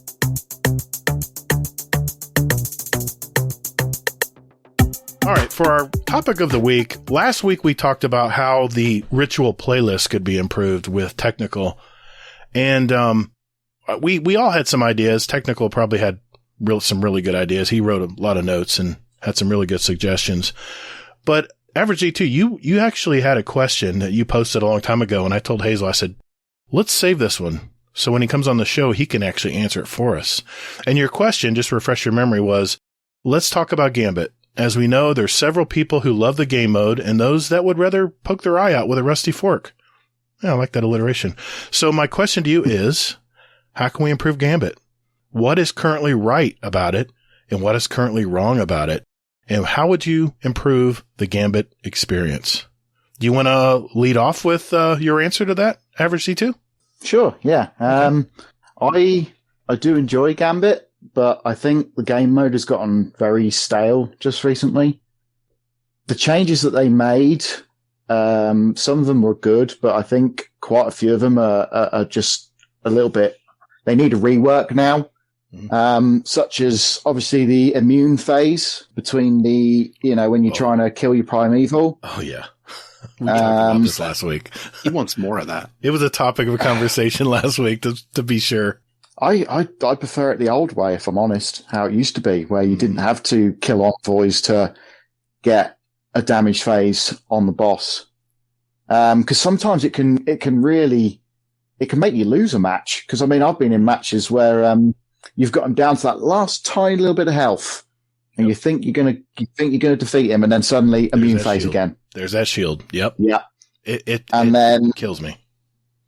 Yeah. I mean, sometimes if you're quick enough and you kill the envoys, you can get back and finish off the game. But I've lost games when that's happened. And is there some kind of trick to timing it where you don't have a sliver of health left, or is that just designed into the game? I've always wondered this. I know when Gambit first came out, there was like a routine. There was a step-by-step process. Even Fallout Plays put it out. This is how you play Gambit. This is how you do it correctly if you want to win. Do you think it's built in where there's always going to be a sliver of health? Because it seems like when I have a sliver of health and I'm going to chase those witches, or what do they call them? I'm terrible with names. Envoys. Thank you. That the other team is just flat out melting the boss, melting the primeval. And I'm thinking, what am I doing wrong here? What are we doing wrong? Why do we have a sliver of health? It's such a buzzkill, man. Is there something I'm missing? Am I just a noob again at Gambit? I don't know. I think it's just something. It seems to be something that seems to be built in. There must be a certain time or amount where you must get that damage in, and then regardless of where the health bar is, it just stops. I mean, you'd think that once the envoy's done, you'd have, I don't know, 10 seconds to get as much damage in, and then that's it, he goes immune. But sometimes it doesn't even seem like that. And like you say, you've got that last sliver of health left when you've almost won the game. And then the next thing you know, you're looking over and the other team's absolutely melting their primeval, and it doesn't seem to happen to them. Yes, exactly my point. Is there a countdown timer on the amount of time you can do damage to them? And maybe if you do more damage, I don't know, man. Maybe I'm missing something here. I don't know. I've also had it where I've chucked a Nova Bomb on my Warlock, and it's hit the primeval, and the primeval's got its shield, and then the Nova Bomb, small Nova Bombs hit the primeval, and then it dies even though it's got the shield. Really? So, yeah, I've had that once or twice. Yeah, So where I finished off a game where, the primeval seems to get his shield, but it's like a slight delay in it registering the hit of the Nova Bomb and the up of the shield. And I've actually won a game where that's happened. So I don't know. It's very inconsistent. It's just such a dampener when everybody's gelling, even if you're with just random people.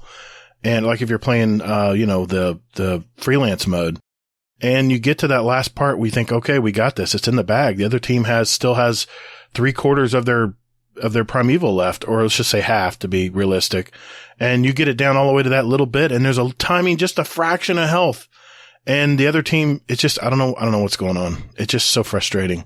It's probably the most frustrating part of Gambit right now. Hazel, does that happen to you, man?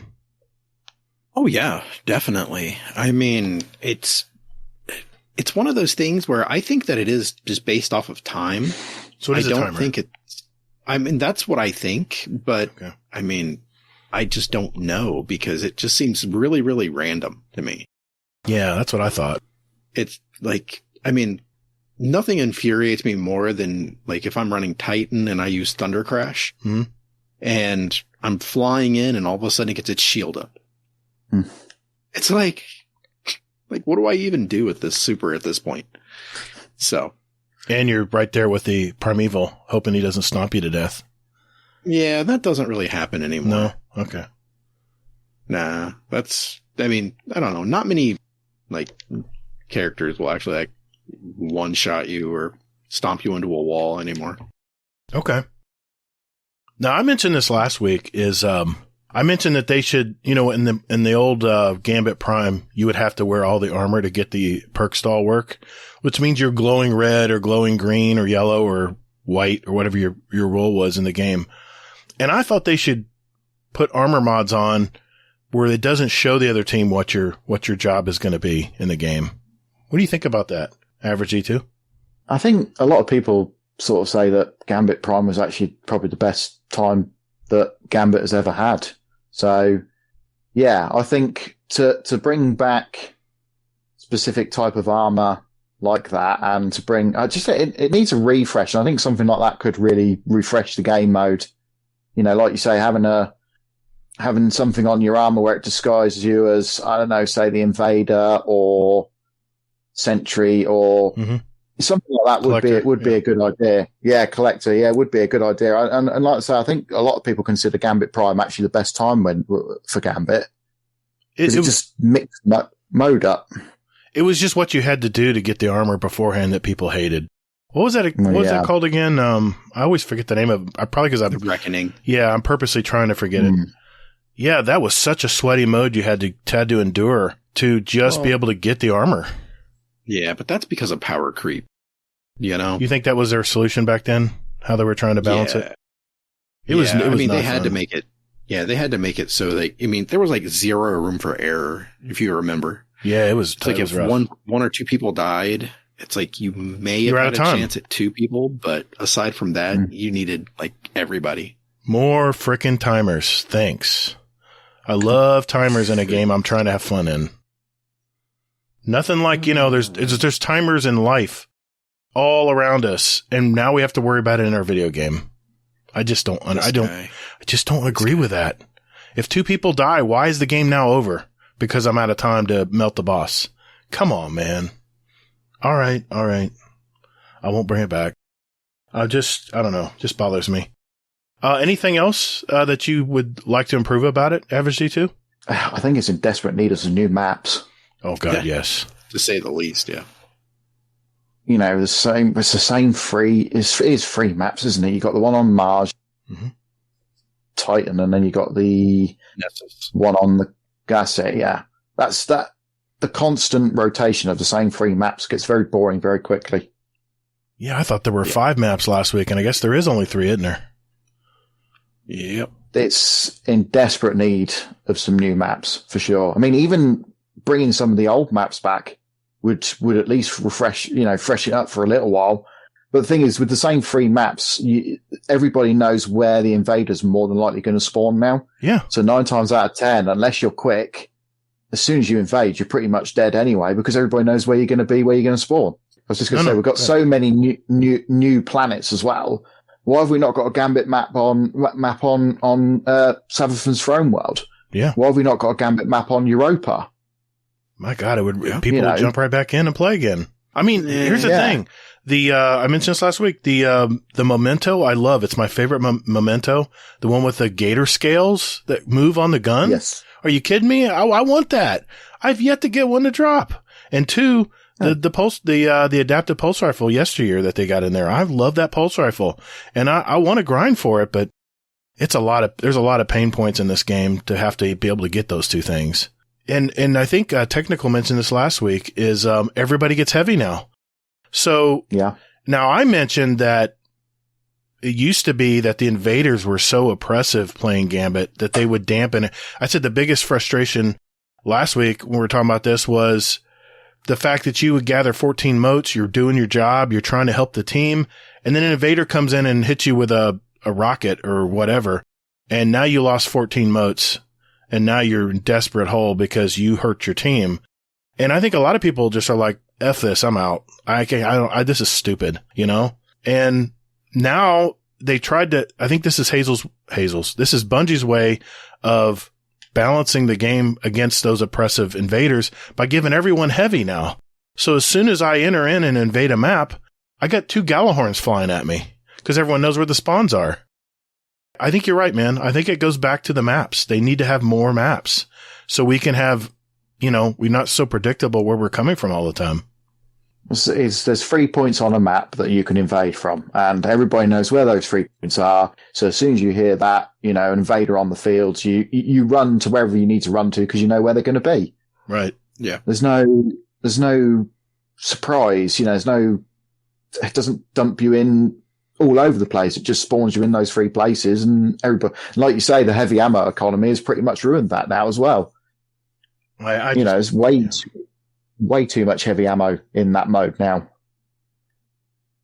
Well, last time I played Gambit, like weeks ago, the weirdest thing happened.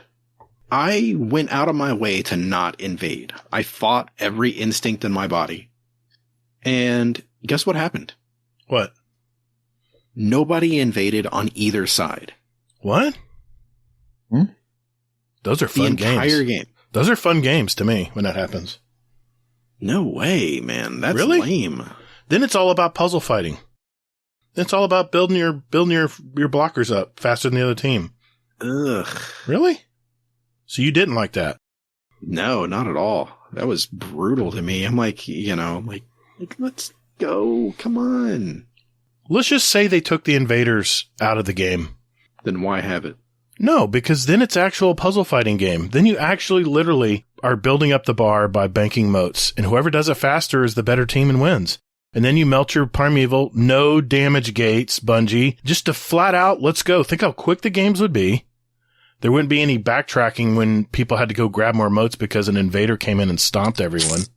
You could, however quickly you can kill stuff, and it's still PvP because you're playing another team. I don't know. What do you think? What do you think, AverageD2? You think that'd be fun? Or you think it'd be boring? Well, I think I can kind of see both sides to it. But, I mean, we had Gambit Labs not too long ago. I don't know if anybody remembers that, because I think we had about 2 weeks of Gambit Labs, and then they kind of just moved on.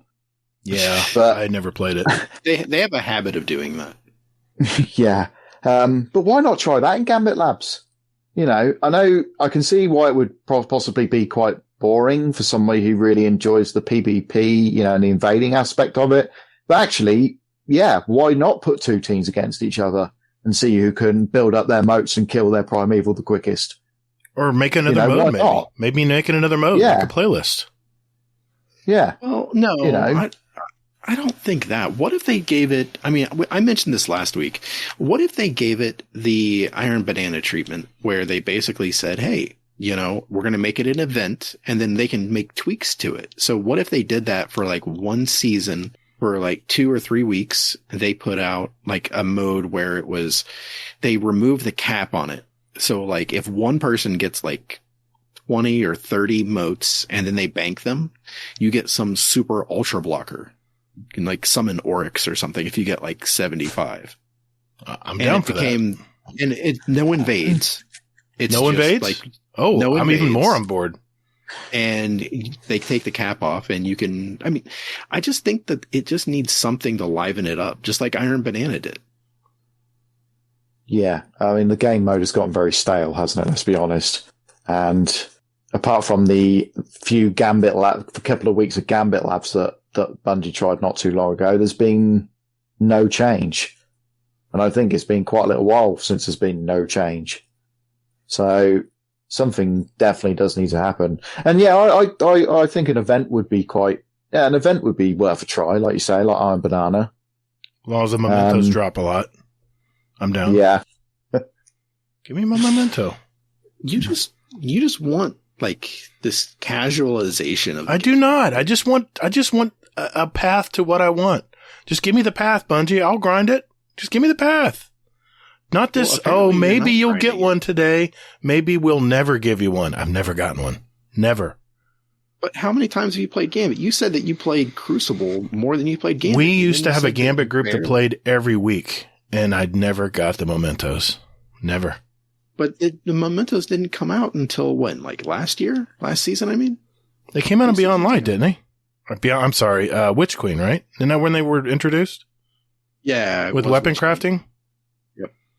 So how many games of Gambit have you played, roughly? Honestly, I can't remember.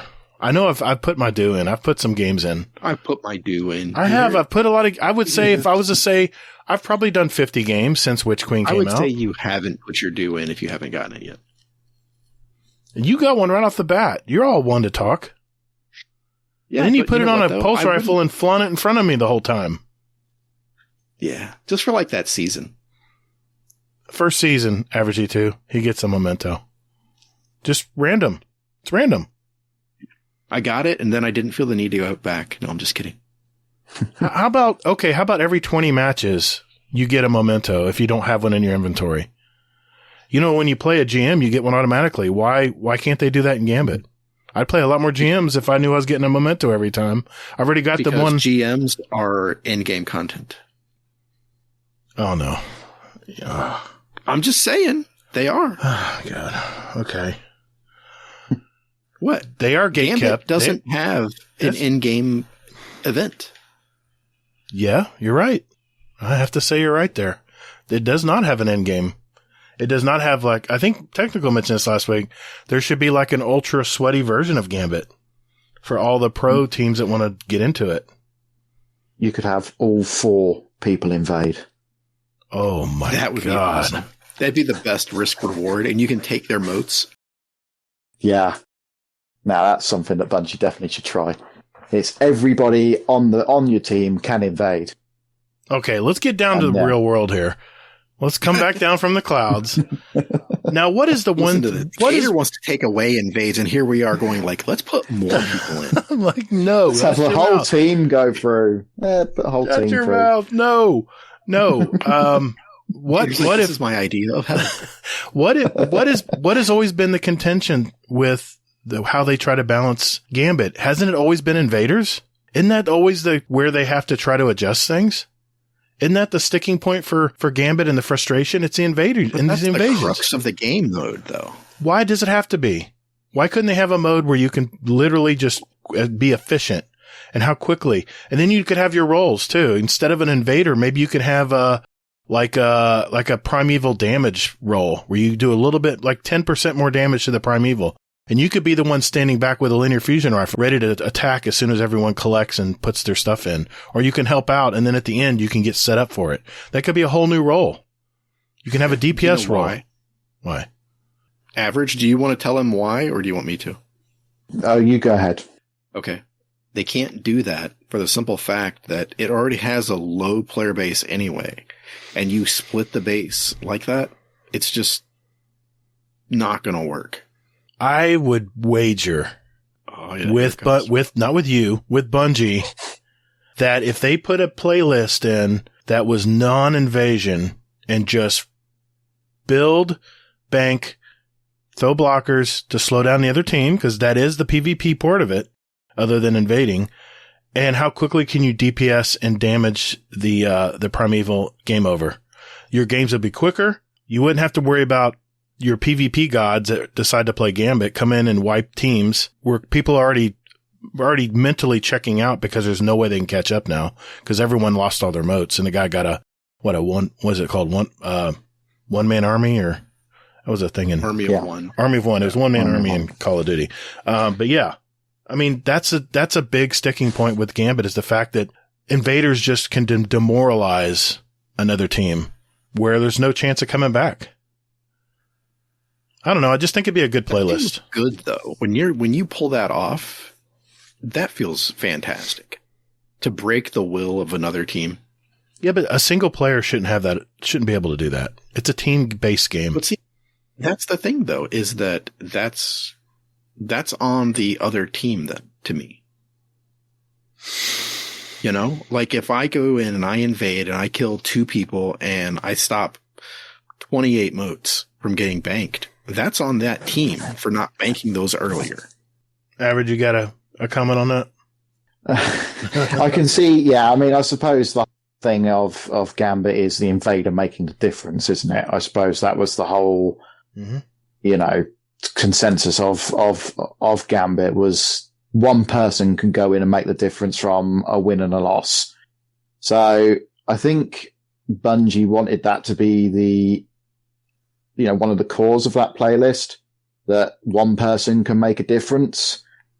But I think when you play it and you get so far behind, one team's got the primeval and you've only banked 15, 20 moats. Right.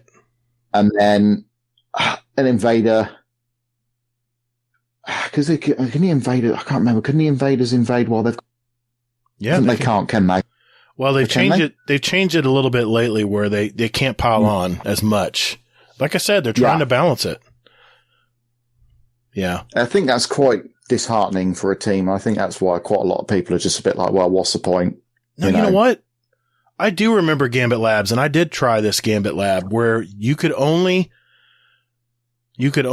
invade when the other team sent so many blockers to you. Yeah, right? That's right. Yeah. That was I like that mechanic.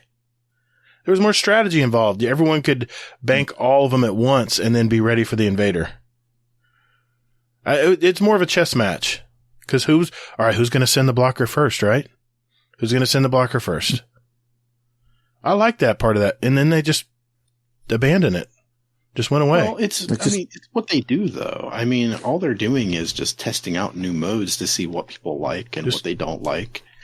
Yeah. And things like that. That's the purpose behind the labs. I mean, I didn't even know that zone control is still a thing out there. Did you know this? Didn't they bring it back? I thought they brought it back. I did see it. Well, no, I mean, but it's still out there. I didn't know that.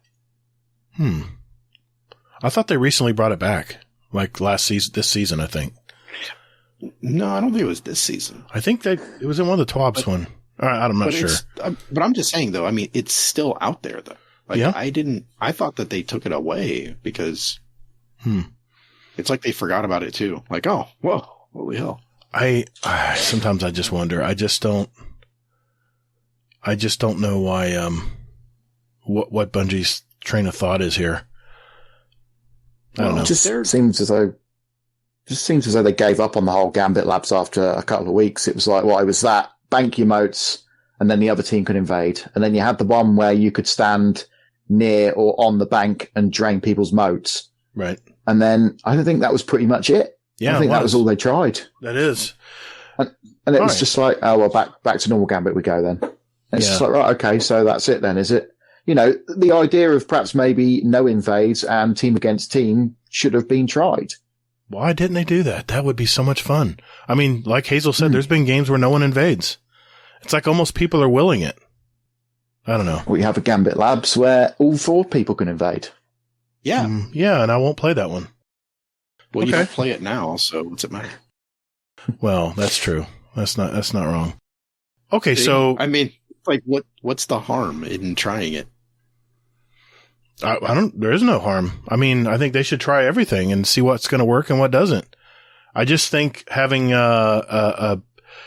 literally a blocker versus blocker. I mean, those are your warriors, your blockers. And have like you said, Hazel, have like a 20 blocker. Have like a super giant ogre that comes in that takes a lot of hit points to knock him out. That would be fun, man. Have a primeval right in the middle of the banking round or something like that. That could be your ultimate blocker. I tell you what, if I didn't have to stress about invaders coming in and taking all the motes that I've been working hard to try to kill stuff quickly and efficiently, I would play so much more Gambit, man. I really would. Because then it's almost like a horde mode built into a competitive horde mode almost, you know? No. It's not quite, but it's all about killing fast, grabbing motes, banking them, send the super blocker to slow them down where they can't bank or may have to spend more time. Cause that right there is the crux of the game, is having to kill those blockers before you can even bank. Just that's your way of slowing down the other team. You don't, the invader's almost overkill. Anyway, I think that'd be I would play a ton of that and put some good drops in there and some mementos, and I'm good. Ew. New maps. Oh, obviously. Yeah. Any other thoughts before we move on, guys? Ew. You really want to take out the invader? I do. I think that's a big reason people don't play. Because let's face it, if you want to go play PvP, you got Crucible. But there's the PV. I mean, it's PvPvE. It still is without the invader. Think about it. You're playing an enemy team. You're throwing virtual warriors to their side via blockers and a super blocker, maybe even. And you're slowing them down from being able to get to the damage phase. It is PvPvE. It is PvEBP. Whatever. I don't know, man. I think Average D2 is on my side here. I think that'd be a fun game. Well, I mean, I think that I would be up for trying it. You know, okay. Just give us, take it away for a week, give us a lab, give us whatever. But here's the thing though, is Bungie has done this before where they just do labs and then they just go dark. Maybe they're using it for a later time. We don't know, but we don't know what Bungie's doing in the background, but we can speculate. But, I don't know. I just think it just came. I didn't have a really good idea last week, so it just came to me. I thought that would be a really great idea for Gambit. I think it would definitely freshen the game mode up. It's worth a try. Anything with Gambit is worth a try at the minute because it's just been left behind. Is there really only 3 maps? I still can't. Yeah. I still find that hard to believe. And that's 2 weeks in a row. Are there really only 2 maps? I just can't believe they cut down all those maps. I mean, there's some that I don't have love for. That's for sure. There's so many new planets. There's so many new planets now. There should be more maps than just those 3. I mean, even bring back the Dreaming City one. There was another one. Yeah. And what that map was. Remember the one where you fell through the ground in the middle when you're trying to bank motes and you blink into a hole? That was Scorn one, right? Yeah, I think it was. Yeah. It had those pipes that you could go up. Yes, it was frustrating, but it was a challenge in itself just to get to bank the motes. I mean, I don't know. I just think that'd be fun. That would be a PvE that likes to compete, but doesn't want to go into Crucible. It's a perfect balance. Because what do people do in PvE that love to do? They want to kill stuff quickly, and they even have speedrunners that want to kill stuff quick and see how quickly they can get it done, whether it's a strike or a raid or whatever. Why not have it in Gambit? Why not have it in an official mode? You can have a little tournament maybe every once a month or something, like a special tournament event. I don't know. That just seems I'm getting excited just thinking about that. Gambit, in private matches. I mean, I'm just saying, if you eliminate the invader, you eliminate a lot of the stress that players have playing it.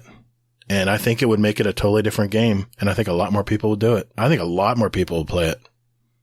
I wonder, what if we set up we can do it. A Gambit tournament. A private match. No, just a private match, best of 3, just to see how it goes. No invaders. No invaders. Let's do it. We'll do Bungie's testing for them. Exactly. And we can use Monkey's system for pairing up teams, which really no, that's for PvE. Never mind, PvP. But yeah, I think that's a great idea, man. Damn, did Hazel just have a good idea? What day is it? What time is it? Let me mark this down. Does Hazel hate himself? All right, so wrapping up, we should have more maps. We need to have an invader-free game mode. And, moving on.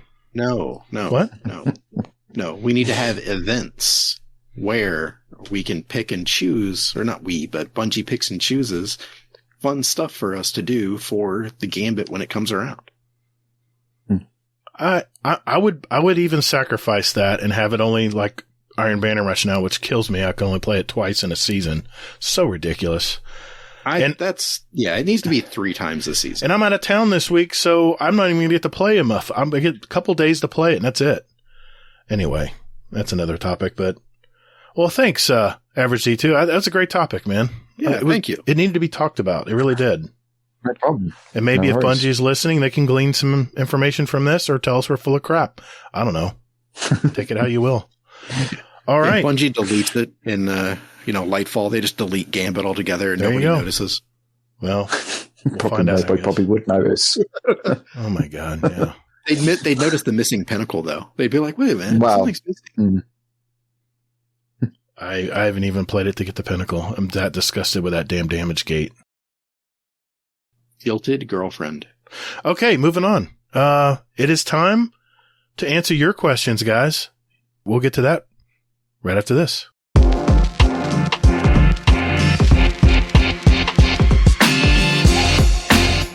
Hey, Guardians. Would you like to send a question for the show to us? There are 4 ways to do it. You can join our Discord server. There's a join link in our show notes. We have some great gamers in there, and you can just lurk and hang out, or jump right in and talk with us.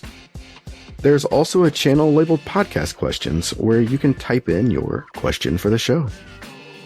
You can also email us at guardiandowncast@gmail.com, or we occasionally tweet about our upcoming show and guest, and you can respond there with your question.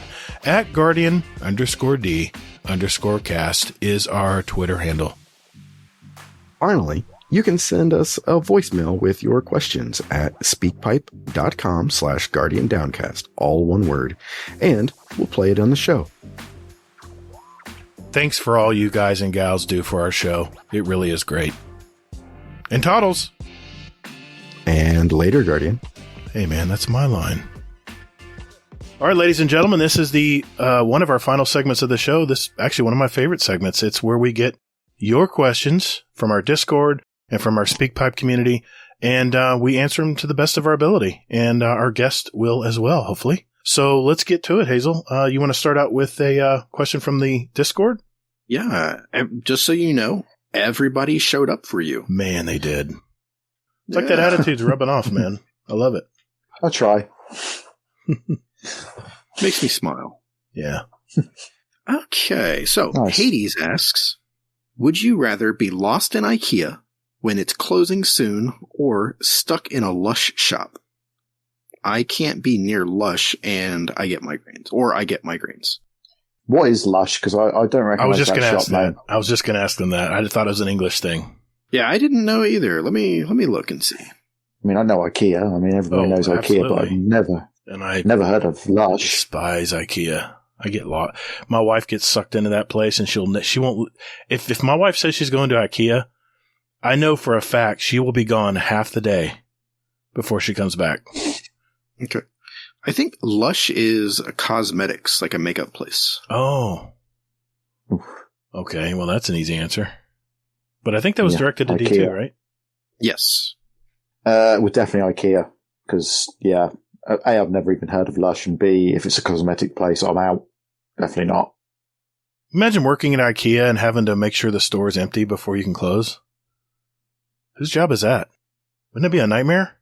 All those levels and floor areas, and then you have all those secret areas in between you can cut through. Yeah. That would be crazy. Yeah, no. Well, you know that's happened. You know people have stayed in there overnight and stuff. Really?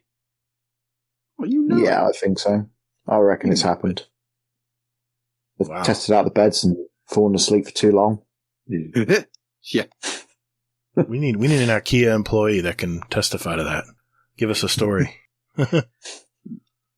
Nice. I don't know if I want that either, but sure. Okay. So yeah, definitely IKEA. So, Hades has another question. I don't like this question either.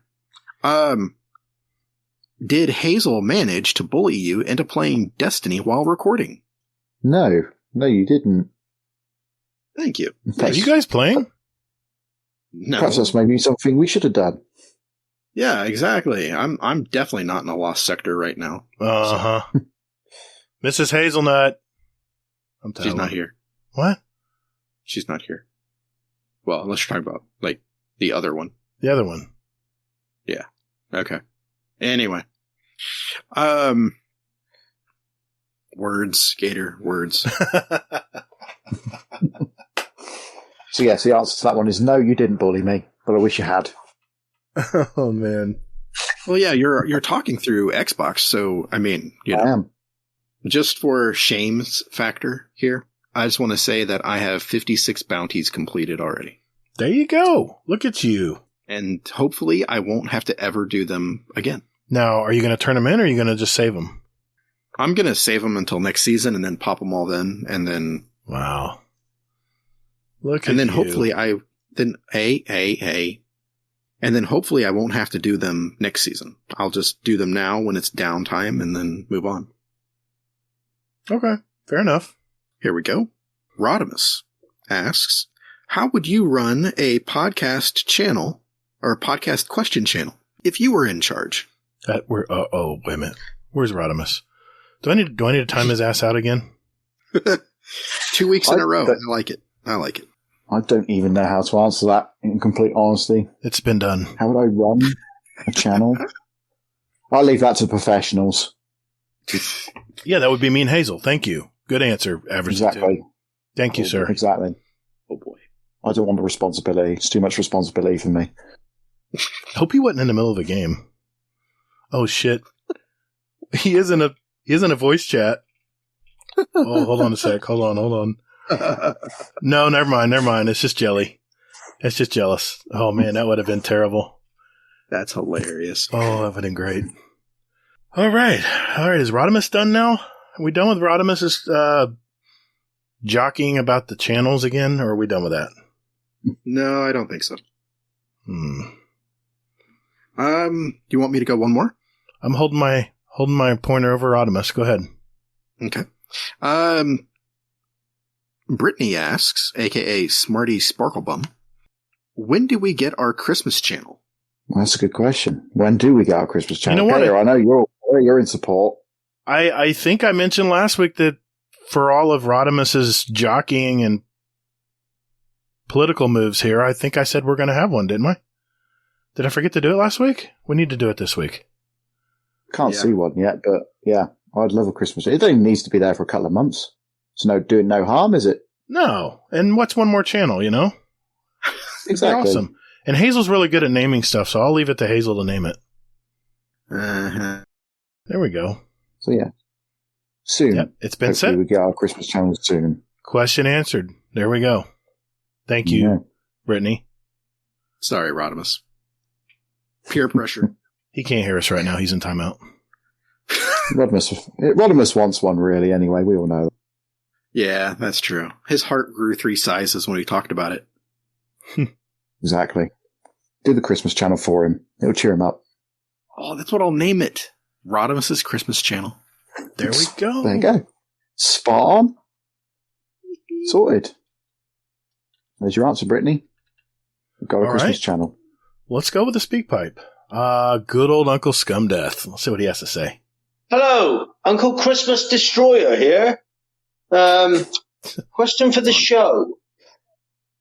Last night I was looking on the Nintendo Switch eShop and saw Call of Juarez on the Switch for about £1.70. I was like, oh, ideal. Tell you what, yeah, it's a first-person shooter. I'll buy that. So I've been looking at reviews, and it's like 16 out of 20. What's that? 7 out of 10? 8 out of 10? And they're like, yeah, it's good. Yeah, it's not too bad for like 50 quid. Oh yeah, £1.70 is a bloody bargain. So my question for the show is, when was the last time you got a proper bargain on a game? Sweet. Love you all. Stay safe. I know what Hazel's answer is going to be. Okay. I will ask you first, Average D2. When's the last time you got a really good bargain on a game, man? About a week ago, Resident Evil 3 was down from about $44.99 to £8.79. So quite a drop on that. And I've been wanting to play it for quite a little while, but I didn't really think it was worth full price. So as soon as I came and saw it going down that much, I was like, yeah, I'm having that. So yeah, that's the last time I got a deal on a game. It was about a week ago. Hazel? I want to know what my answer is. I'm curious because You mentioned it a long time ago after I paid $120 for it. The $4.99 Battlefield 2042, remember? No, that was... Oh, I didn't buy that, though. Oh, you didn't? Oh, you didn't pick it up? No. Oh. No, you're just pointing it out to me to rub my nose in it. Yeah, exactly. I see. Yeah. But no, Cyberpunk was like $9 or something. So glad I paid $60 for that. Yeah, exactly. I appreciate you funding. Yeah. Yeah. Mm-hmm. Exactly. Lesson As beta testers. Yep. Yeah. Lesson learned. Never again. Yep. But no, I think what I was going to actually answer was going to be Destiny, actually, for the amount of time that I play. Damn, good answer. Didn't even think of that. I mean, money spent versus time invested. Yeah. Let's figure this out real quick here. We're going to do some math, monkey. Oops, not the camera. Calculator. I've got about 3,500 hours on my Gator account divided by, let's just say $80. 40, no, that isn't right. That isn't right. 3,500 divided by 80. Have you spent, was it 80 or 90? And have you bought any silver? All right, let's just say $100. So 3,500 hours divided by 100. 30, what's that? 35 cents an hour? Is that right? 35 cents for 1 hour of gameplay? Am I doing the math right? Shit, math's hard. Probably. I was going to say, don't ask me. I'm rubbish at maths. Oh, I mean, that's pretty damn good bargain to me. Yep. Well, what was going to be your answer? Battlefield? Well, no. I spent full price on Battlefield and never played it again. Moving on. What else we got there, Hazel? Well, I mean, I'm just trying to see here. I'm trying to help you. There's Cyberpunk. I see we're going to stick on this subject. Call of Duty. Yeah. No. I did pay full price for Call of Duty. Was it World War II? I think it was. And I did play the zombies mode quite a bit. So I got my money's worth there. It was entertaining. And I love their zombies mode. I just really wished Destiny could bring something similar with aliens. I thought it'd be kind of fun. But, I mean, I just play Destiny. So I'm kind of exempt from that question. All right. What else we got, Hazel? Question from Technical. Is every morning a good morning? That one was definitely directed at me, wasn't it? Oh, yeah. I think it was. Well, I think every morning you wake up is a good morning. Let's just say that. Not wrong. And it's nice to be nice in the morning. Isn't it really? I mean, it is. Yeah. It can set a tone for everybody else, I think. Yeah. It can help start the day right, I think. Somebody wishing you a good morning. Absolutely. So yeah. Every morning is a good morning, yes, Technical. Yes. Every morning is a good morning. Definitely. That put a smile on my face. I want to thank you. Thank you, man. No problem. And in general, just thank you in general for, chiming in every morning and that. Just, or afternoon or evening, depending on where you are. Absolutely. No, I appreciate what you guys do. So, yeah. Good deal. Thank you. Thank you for what you do. Like I said earlier, we're just two buffoons doing a show. Hey, speak for yourself. I'm only one person. Okay, Hades asks, question for Average. Are you drinking tea or whiskey? Curious. What is evening there? Evening for me is a Captain Morgan Spice with Coke. That's what an evening for me is. Oh, nice. Well, I approve. It's nice. Good, nice sweet tooth. You're a sweet tooth like me, aren't you? Yeah, definitely. Yes. Yeah, without doubt. So tea's reserved for the day. All right. I gotta understand this. Okay. I'm trying to understand English culture. I really am. I'm really trying, Average. Go for it. Here it comes. Go for it. What? I'm just, all right. I'm watching The Crown and I'm not proud of it. I did cheat on my wife with it, but, they mentioned in The Crown that tea time is like a very dignified and very formal process for the English people. Does everyone do it differently, or does everyone kind of do it the same? I mean, how do I ask that question without sounding stupid? And I'm just a stupid American, but what is the process, I guess? What is the mindset when it's tea time? Well, it depends, because tea time can also mean evening meal time as well.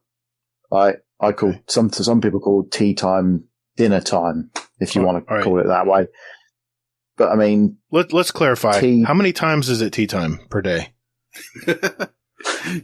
I suppose it depends on how English you are. Oh, okay. I'm learning something new today. Tea time.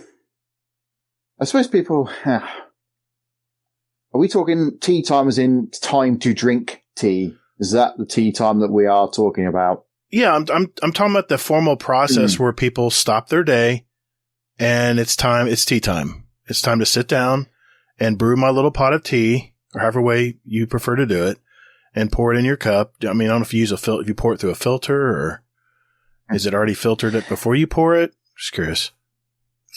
It's kind of all of those and none of those really. Okay. Yeah, I consider tea time. I make a cup of tea at work. I'll boil a kettle. I'll put a tea bag in. I'll have my tea. I'll go sit back at my desk and I'll have a cup of tea. Okay. We don't necessarily just stop to have a cup of tea. Okay. Yeah. But there are some people that do specifically stop to have a cup of tea. Okay. So it all depends on where you are and what you're doing at the time, I'd say. The tea times of we're going to stop to have a cup of tea and a crumpet and a cream cake are long gone. Really? Okay. So, yeah. So what you're saying is everyone is so freaking busy now that it's just something you do during the day instead of it being a process. Yeah, pretty much. Okay. Thank you. I've always been curious. All right. I'm sorry. Carry on, Hazel. I'm sorry. I had to get that question out. Was that 3? Was that 3 already? I have no idea. All right. Well, let's go another one just in case. Okay. Here's a question I like from a very average Destiny 2 player. Oh. Who's that idiot? I don't know. Let's see what the question is. Do you ever think we will get the old tower back? Oh, yeah, they're over there working on it, aren't they? You see them welding or using a grinder or something over there, right? Sparks are flying. Been working on it for the last 3 years, haven't they? Well, why would they show that, in game if they weren't? It's a union job. They're just trying to keep them busy? I don't know. I'd like the old tower back. That would be so nostalgic. I'd love that. Have the bounty board. Why did I go write the bounties?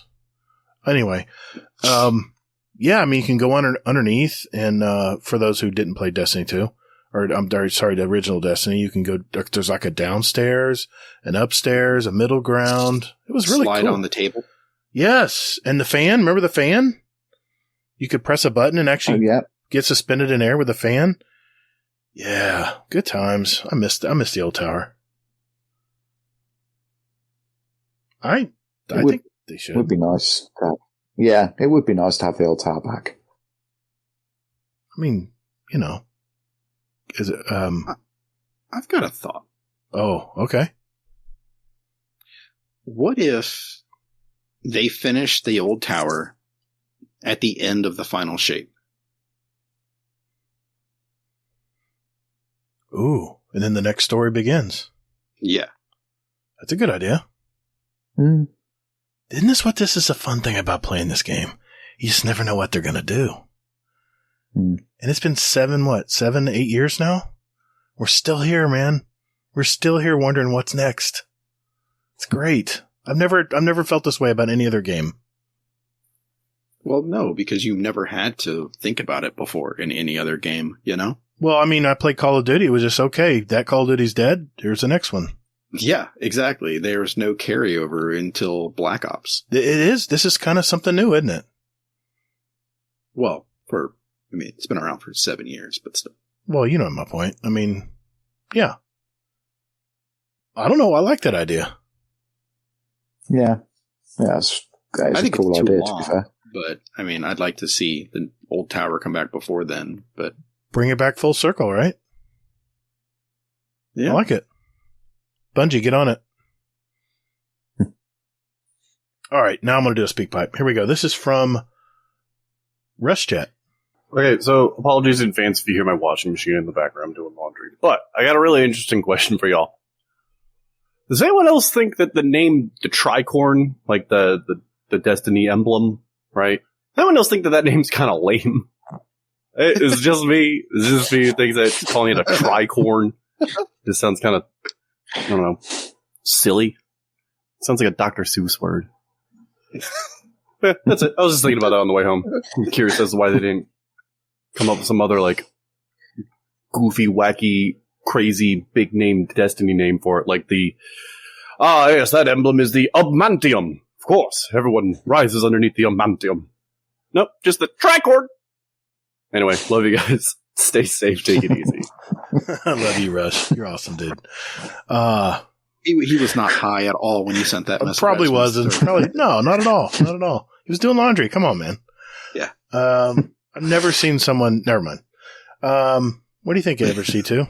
Tricorn? You like the word? Yeah, the thoughts never sprung to mind, I must admit. But yeah, I just call it the Destiny symbol, really. But I suppose in a way, the tricorn is a bit of a lame name. Could have thought of something a bit more exciting, but yeah, yeah, I suppose it is a bit of a lame name. But what else you'd call it, I don't know, because I've never really thought about it. But hey, there you go. Way to go, Rush! You ruined AverageD2's. I mean, it's only in his gamer tag. It's only in his avatar on Discord. Thanks, man. What a bummer. You ruined it for him. I'm not going to look at it the same way again now. What do you think, Hazel? I don't know. It is. I mean, it is kind of a shit name, though. It's funny. My first time I had my wife make something for my truck, like a decal. I said, "Okay, make sure the tricorn's there." And she goes, "What the hell? What did you just say?" I said, "Make sure the tricorn is underneath there." She goes, "What the hell is a tricorn?" And yeah, I don't know. I just kind of grown to love the tricorn. I don't know. Yeah. I mean, it's kind of in everything I do. Like a 3-eared. What is it anyway? Who made this?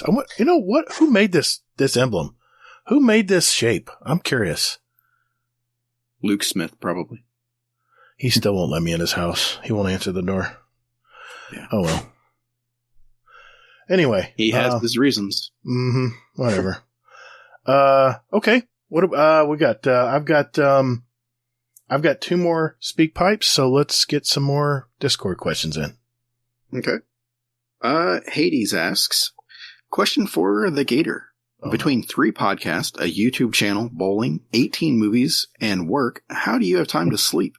I barely have time for 1 job and 2 cats. Yeah, Hades, I might have a problem. Man. I just love doing it. I'm having fun doing it, and until I don't, I'll just keep doing it. I have a love-hate relationship with bowling, but I gotta share something.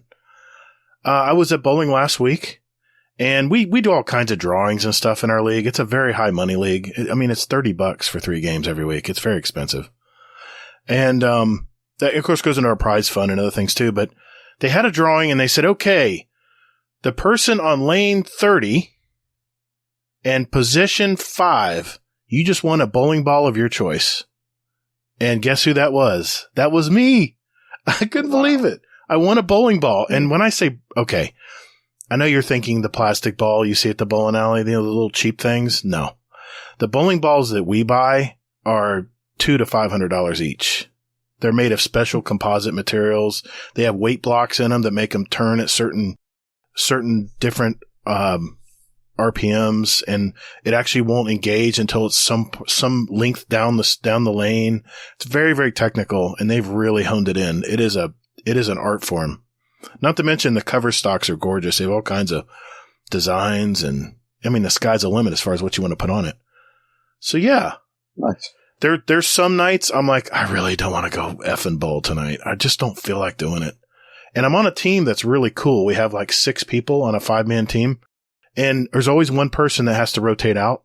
And if you decide you don't want to bowl that night, you just call ahead and someone's there to fill your spot. It's really nice.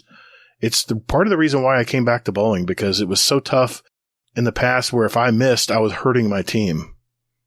So, yeah. And as far as the podcast and stuff,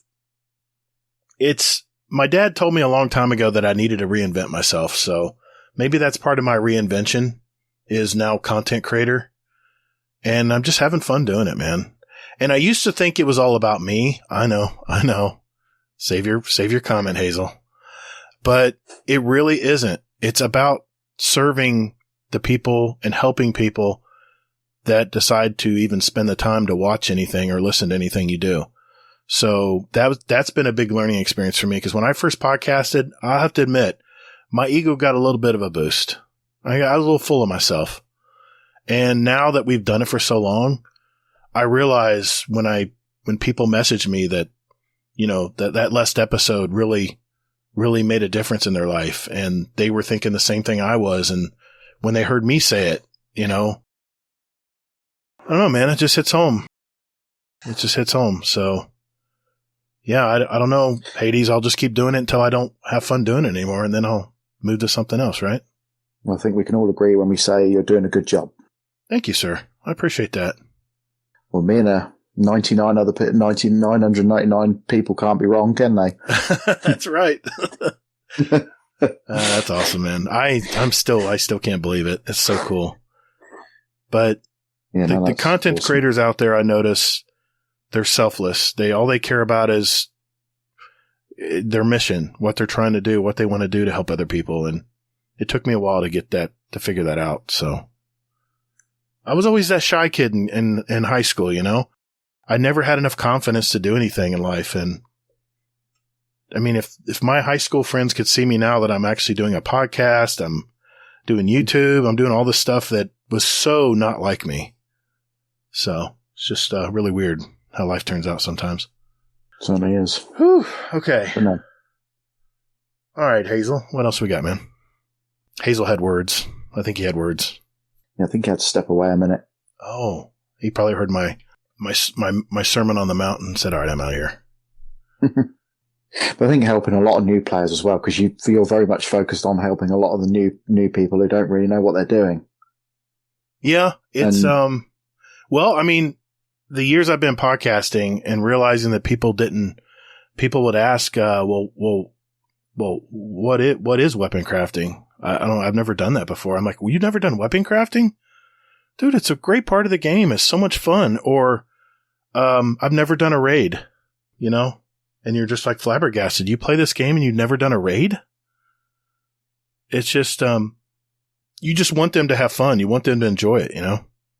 Yeah. I think that's another debate as well, isn't it? That there's not really any in-game help to new players or returning. So somebody's got to help them out. And I noticed before I even decided to do this with my channel, I researched what other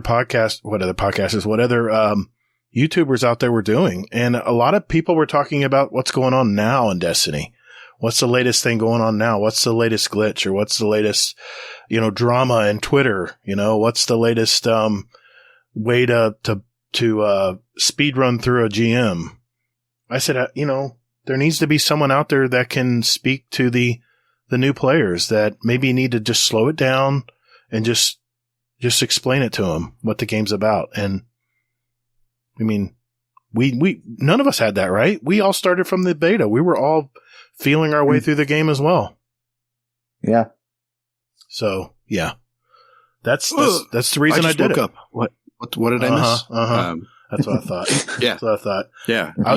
You said that it wasn't all about you, and I passed out. I had a heart attack or something. Yeah, I said, he probably muted himself and said, words, words.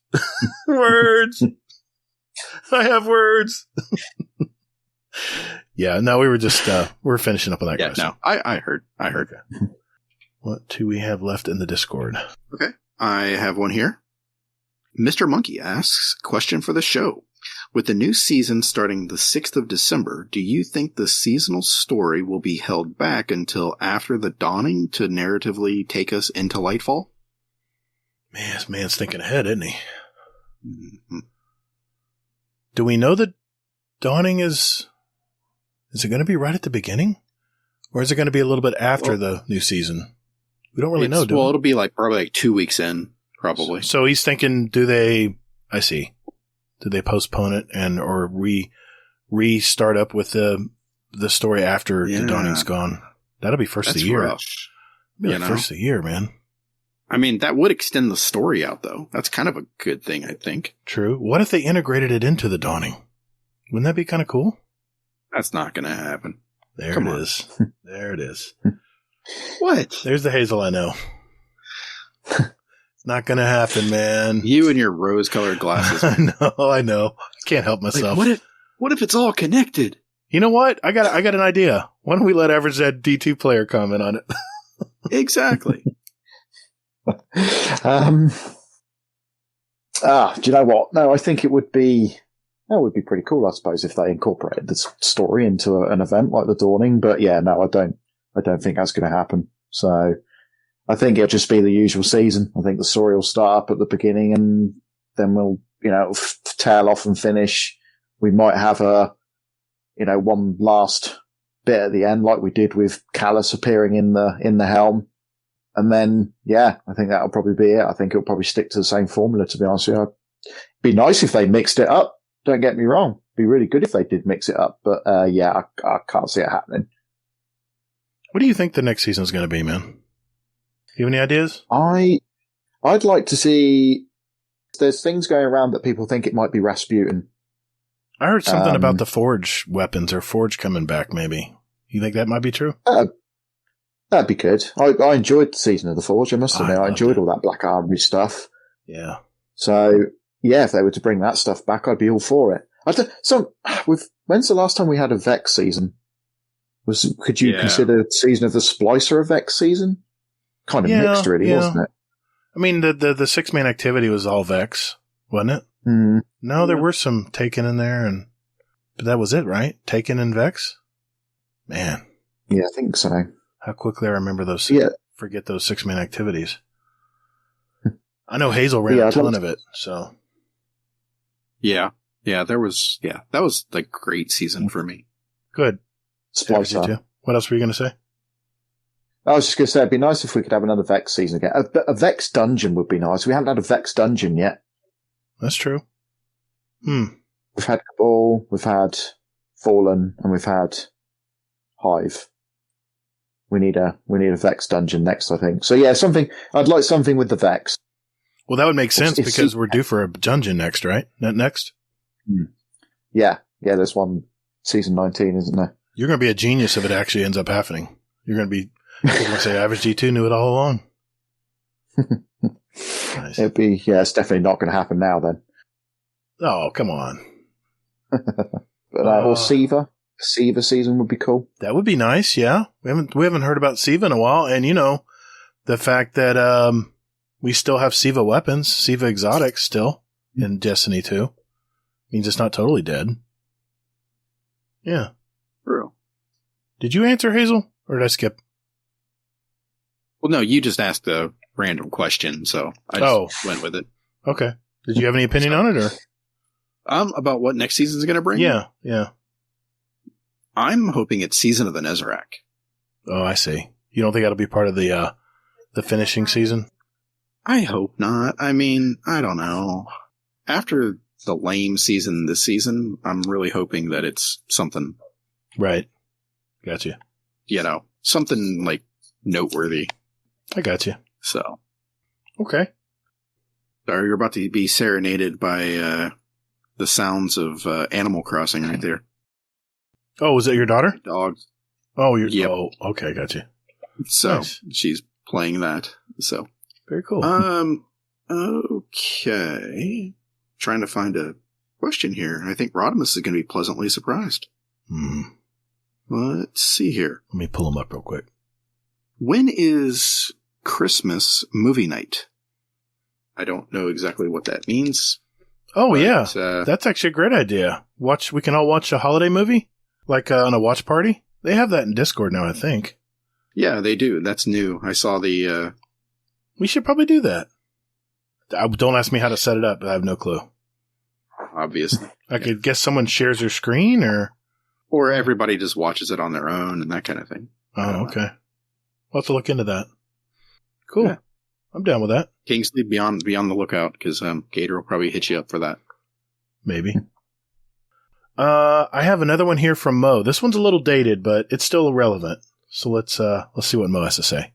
Oh, yeah. I didn't really ask a question. I was going to ask a question like, is like bad internet or like internet outages just completely ruin your plans to get things done?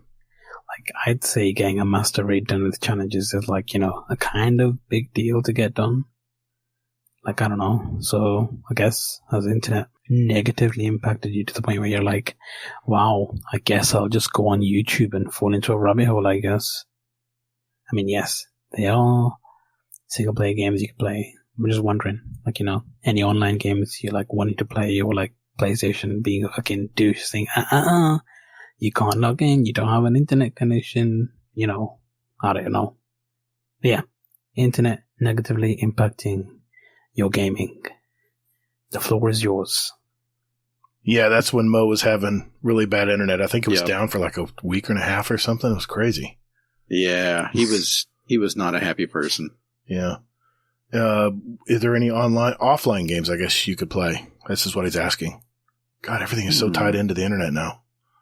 Yeah, even the games that, don't require it still, like, seemingly require it.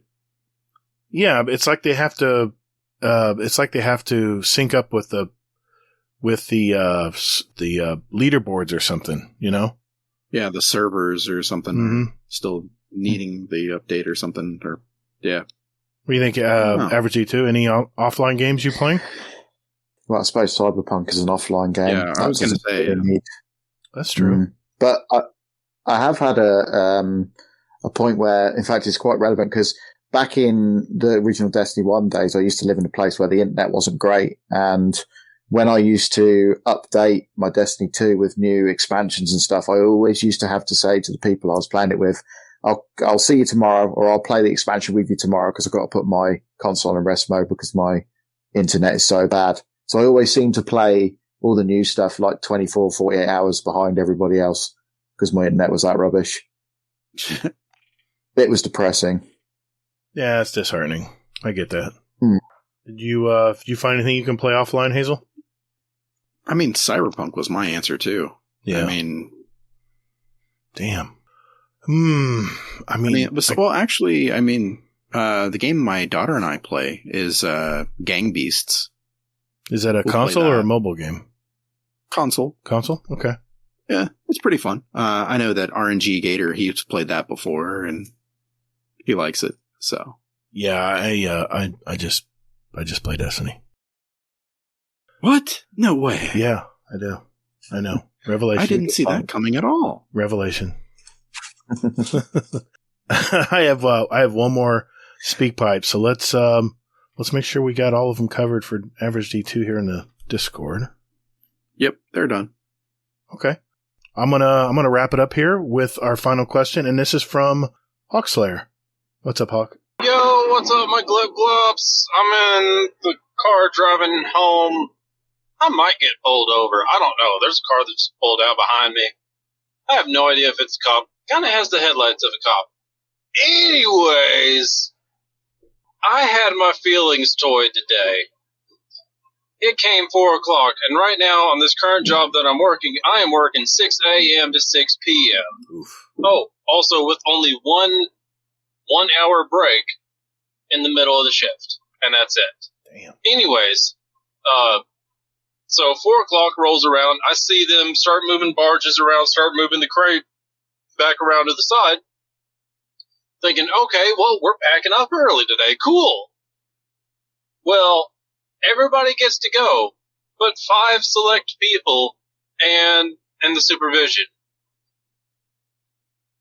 Come to find out, whenever they move the next to last barge, they look over, and one of the barges that's holding, I don't know, about $2 million worth of equipment is tilting on its side with only 1 foot being up out of the water, and then on the other side having 4 foot out of the water.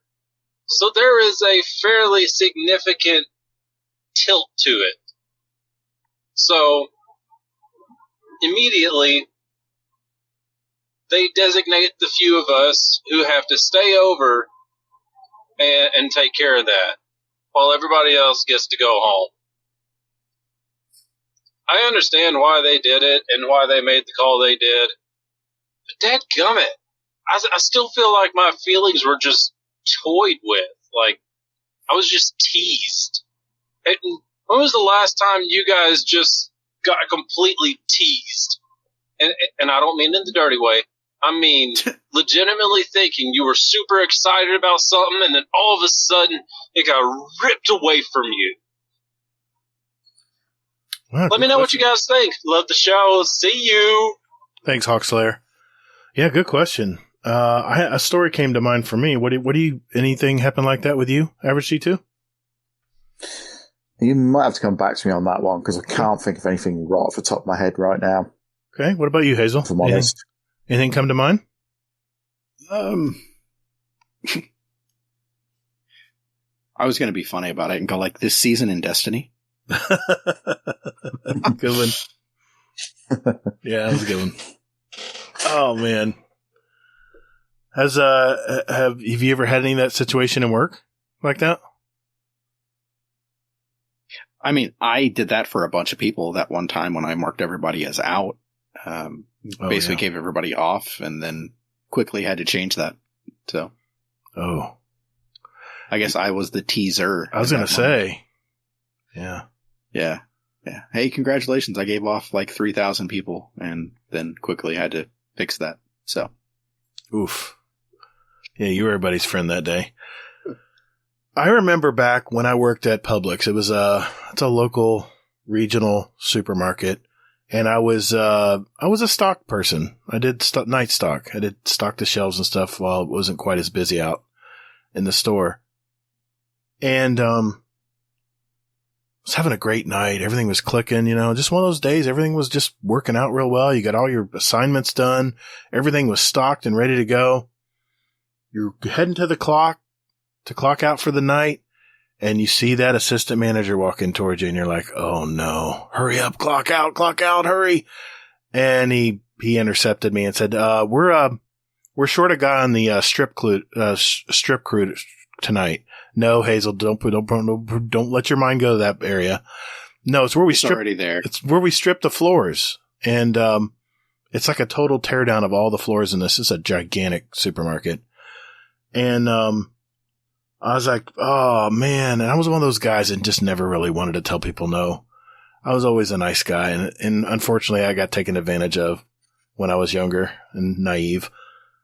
And let's see, it was 9:30 p.m. when I was trying to clock out, but my job continued until 6 a.m.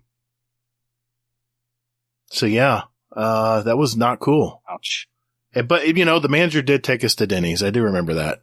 He was really cool about it. He took everyone to Denny's. They could all eat breakfast on him. And I'm like, well, yeah, that's the least you can do. But you'd be amazed, man. Just that nice little breakfast just turned everybody around. Everyone was hustling to get done, and yeah, that was it. At least that's what came to mind when poor Hawkslayer told us that story. So yeah, that was rough. I knew where it was going right when he started. I was like, uh-oh. Yeah. Average D2, anything come to mind? Yeah, I suppose it was probably when we were having that heat wave over here, and everybody was told that they were able to go home a little bit early because it was too hot to work. And I thought I was one of those people. And when I went to go and clock out to go home, I was told, no, you've got to stay here until the end of the day. I was like, awesome. Yeah, essential, right? Thanks. Gotta love it. Yeah. So, I suppose that was probably the last time it was like, well, I was looking forward to going home, but obviously I'm not going home just yet. So, yeah. So, Seahawks, it happens to everybody, man. It's just part of work, man. Part of the job. Yeah. I thought for sure he was going to say, well, I work for a bank, and coincidentally enough, I had the day off, and then it went away. That would have been awesome if that tied in. Yeah. Well, hey, everyone. Thank you very much for your questions this week. You guys rock. Yes. Everyone shows up. Everyone always shows up. So we appreciate that. And, okay. That means it's time for Mr. Fudd to take it away. Guardian Downcast. Guardian Downcast. Yeah. Guardian Downcast. This is an intro. Guardian Downcast. Guardian.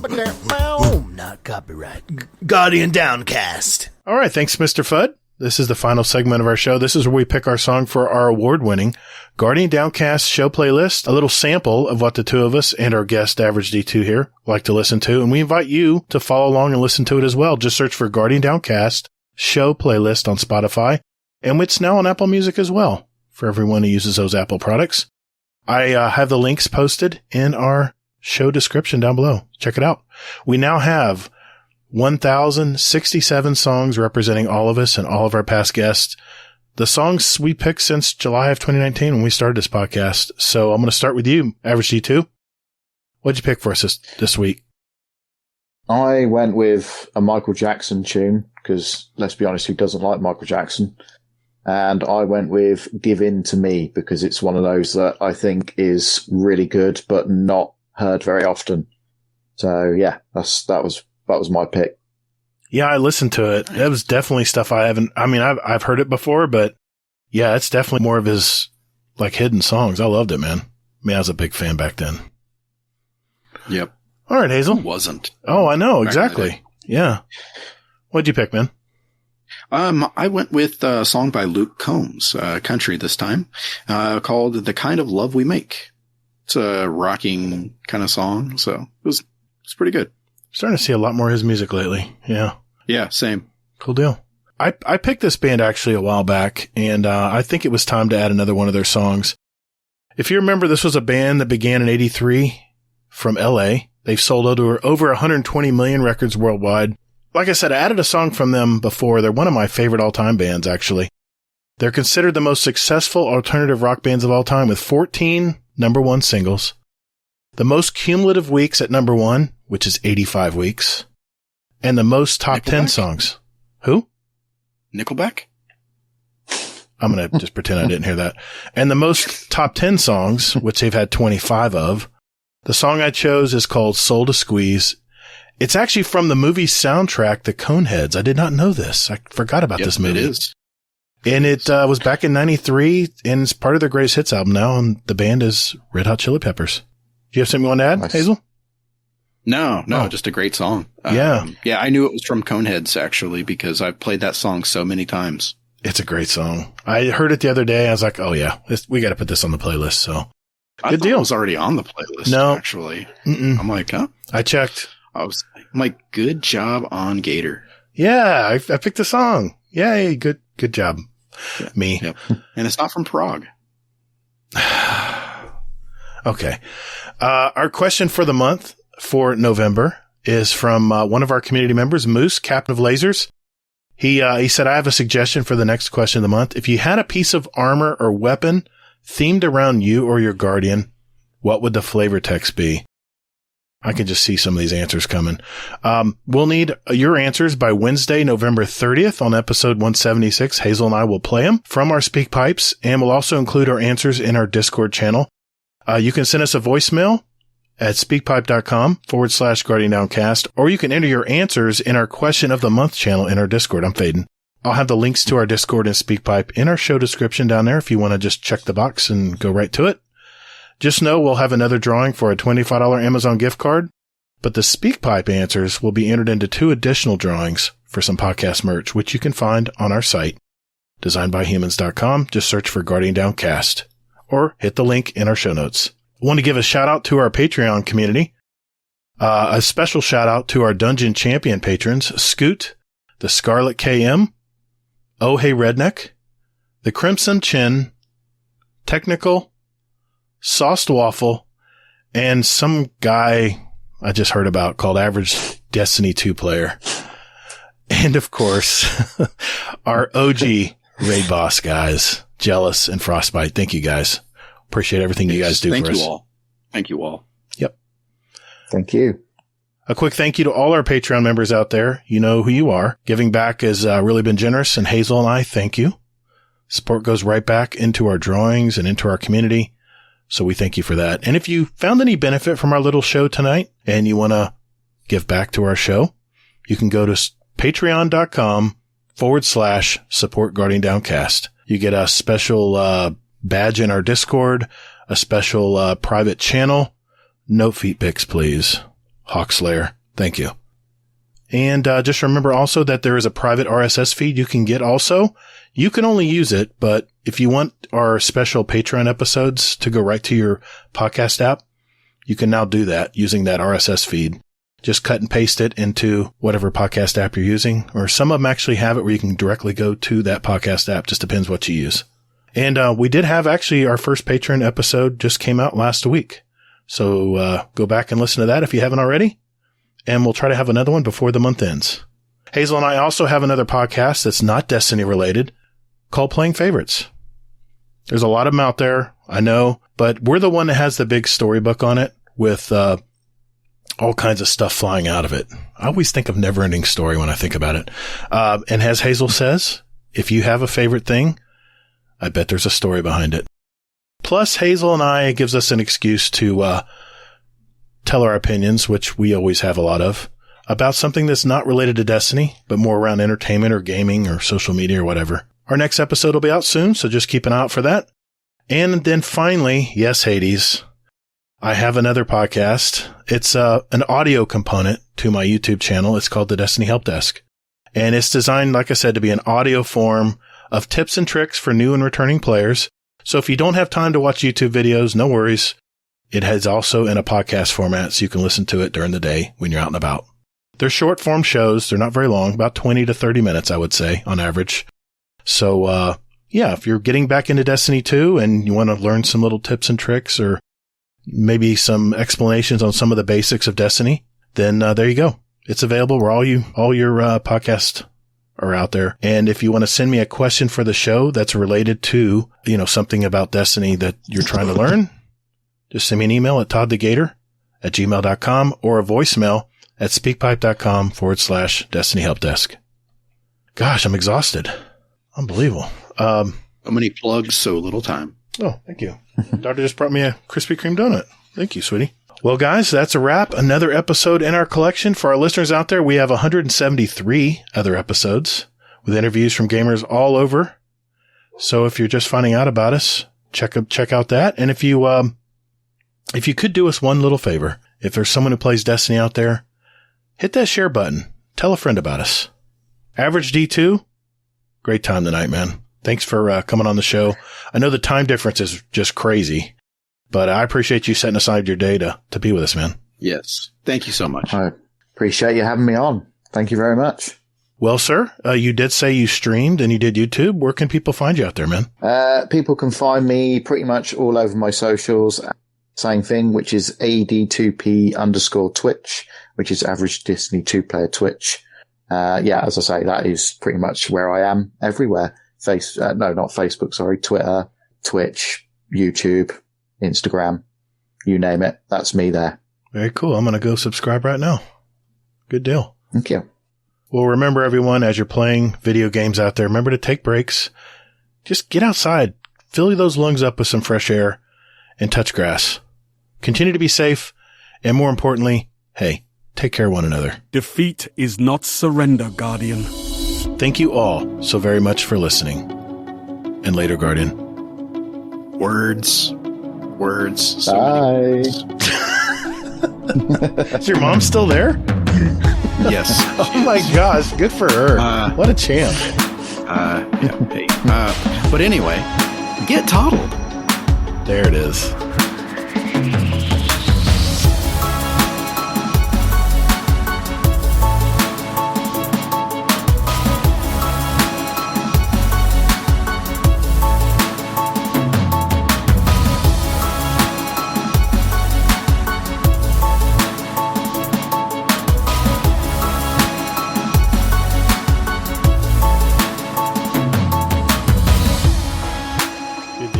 That was great.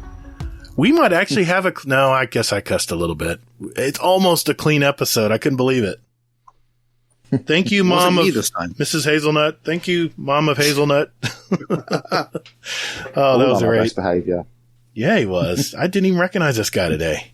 He's actually agreeing with me and said I had a good idea, and damn. Mm-hmm. It's rare. Can she come out next week? Just chill? Anyway. I hope. Have her on every podcast. There you go. She can be our comptroller. There you go.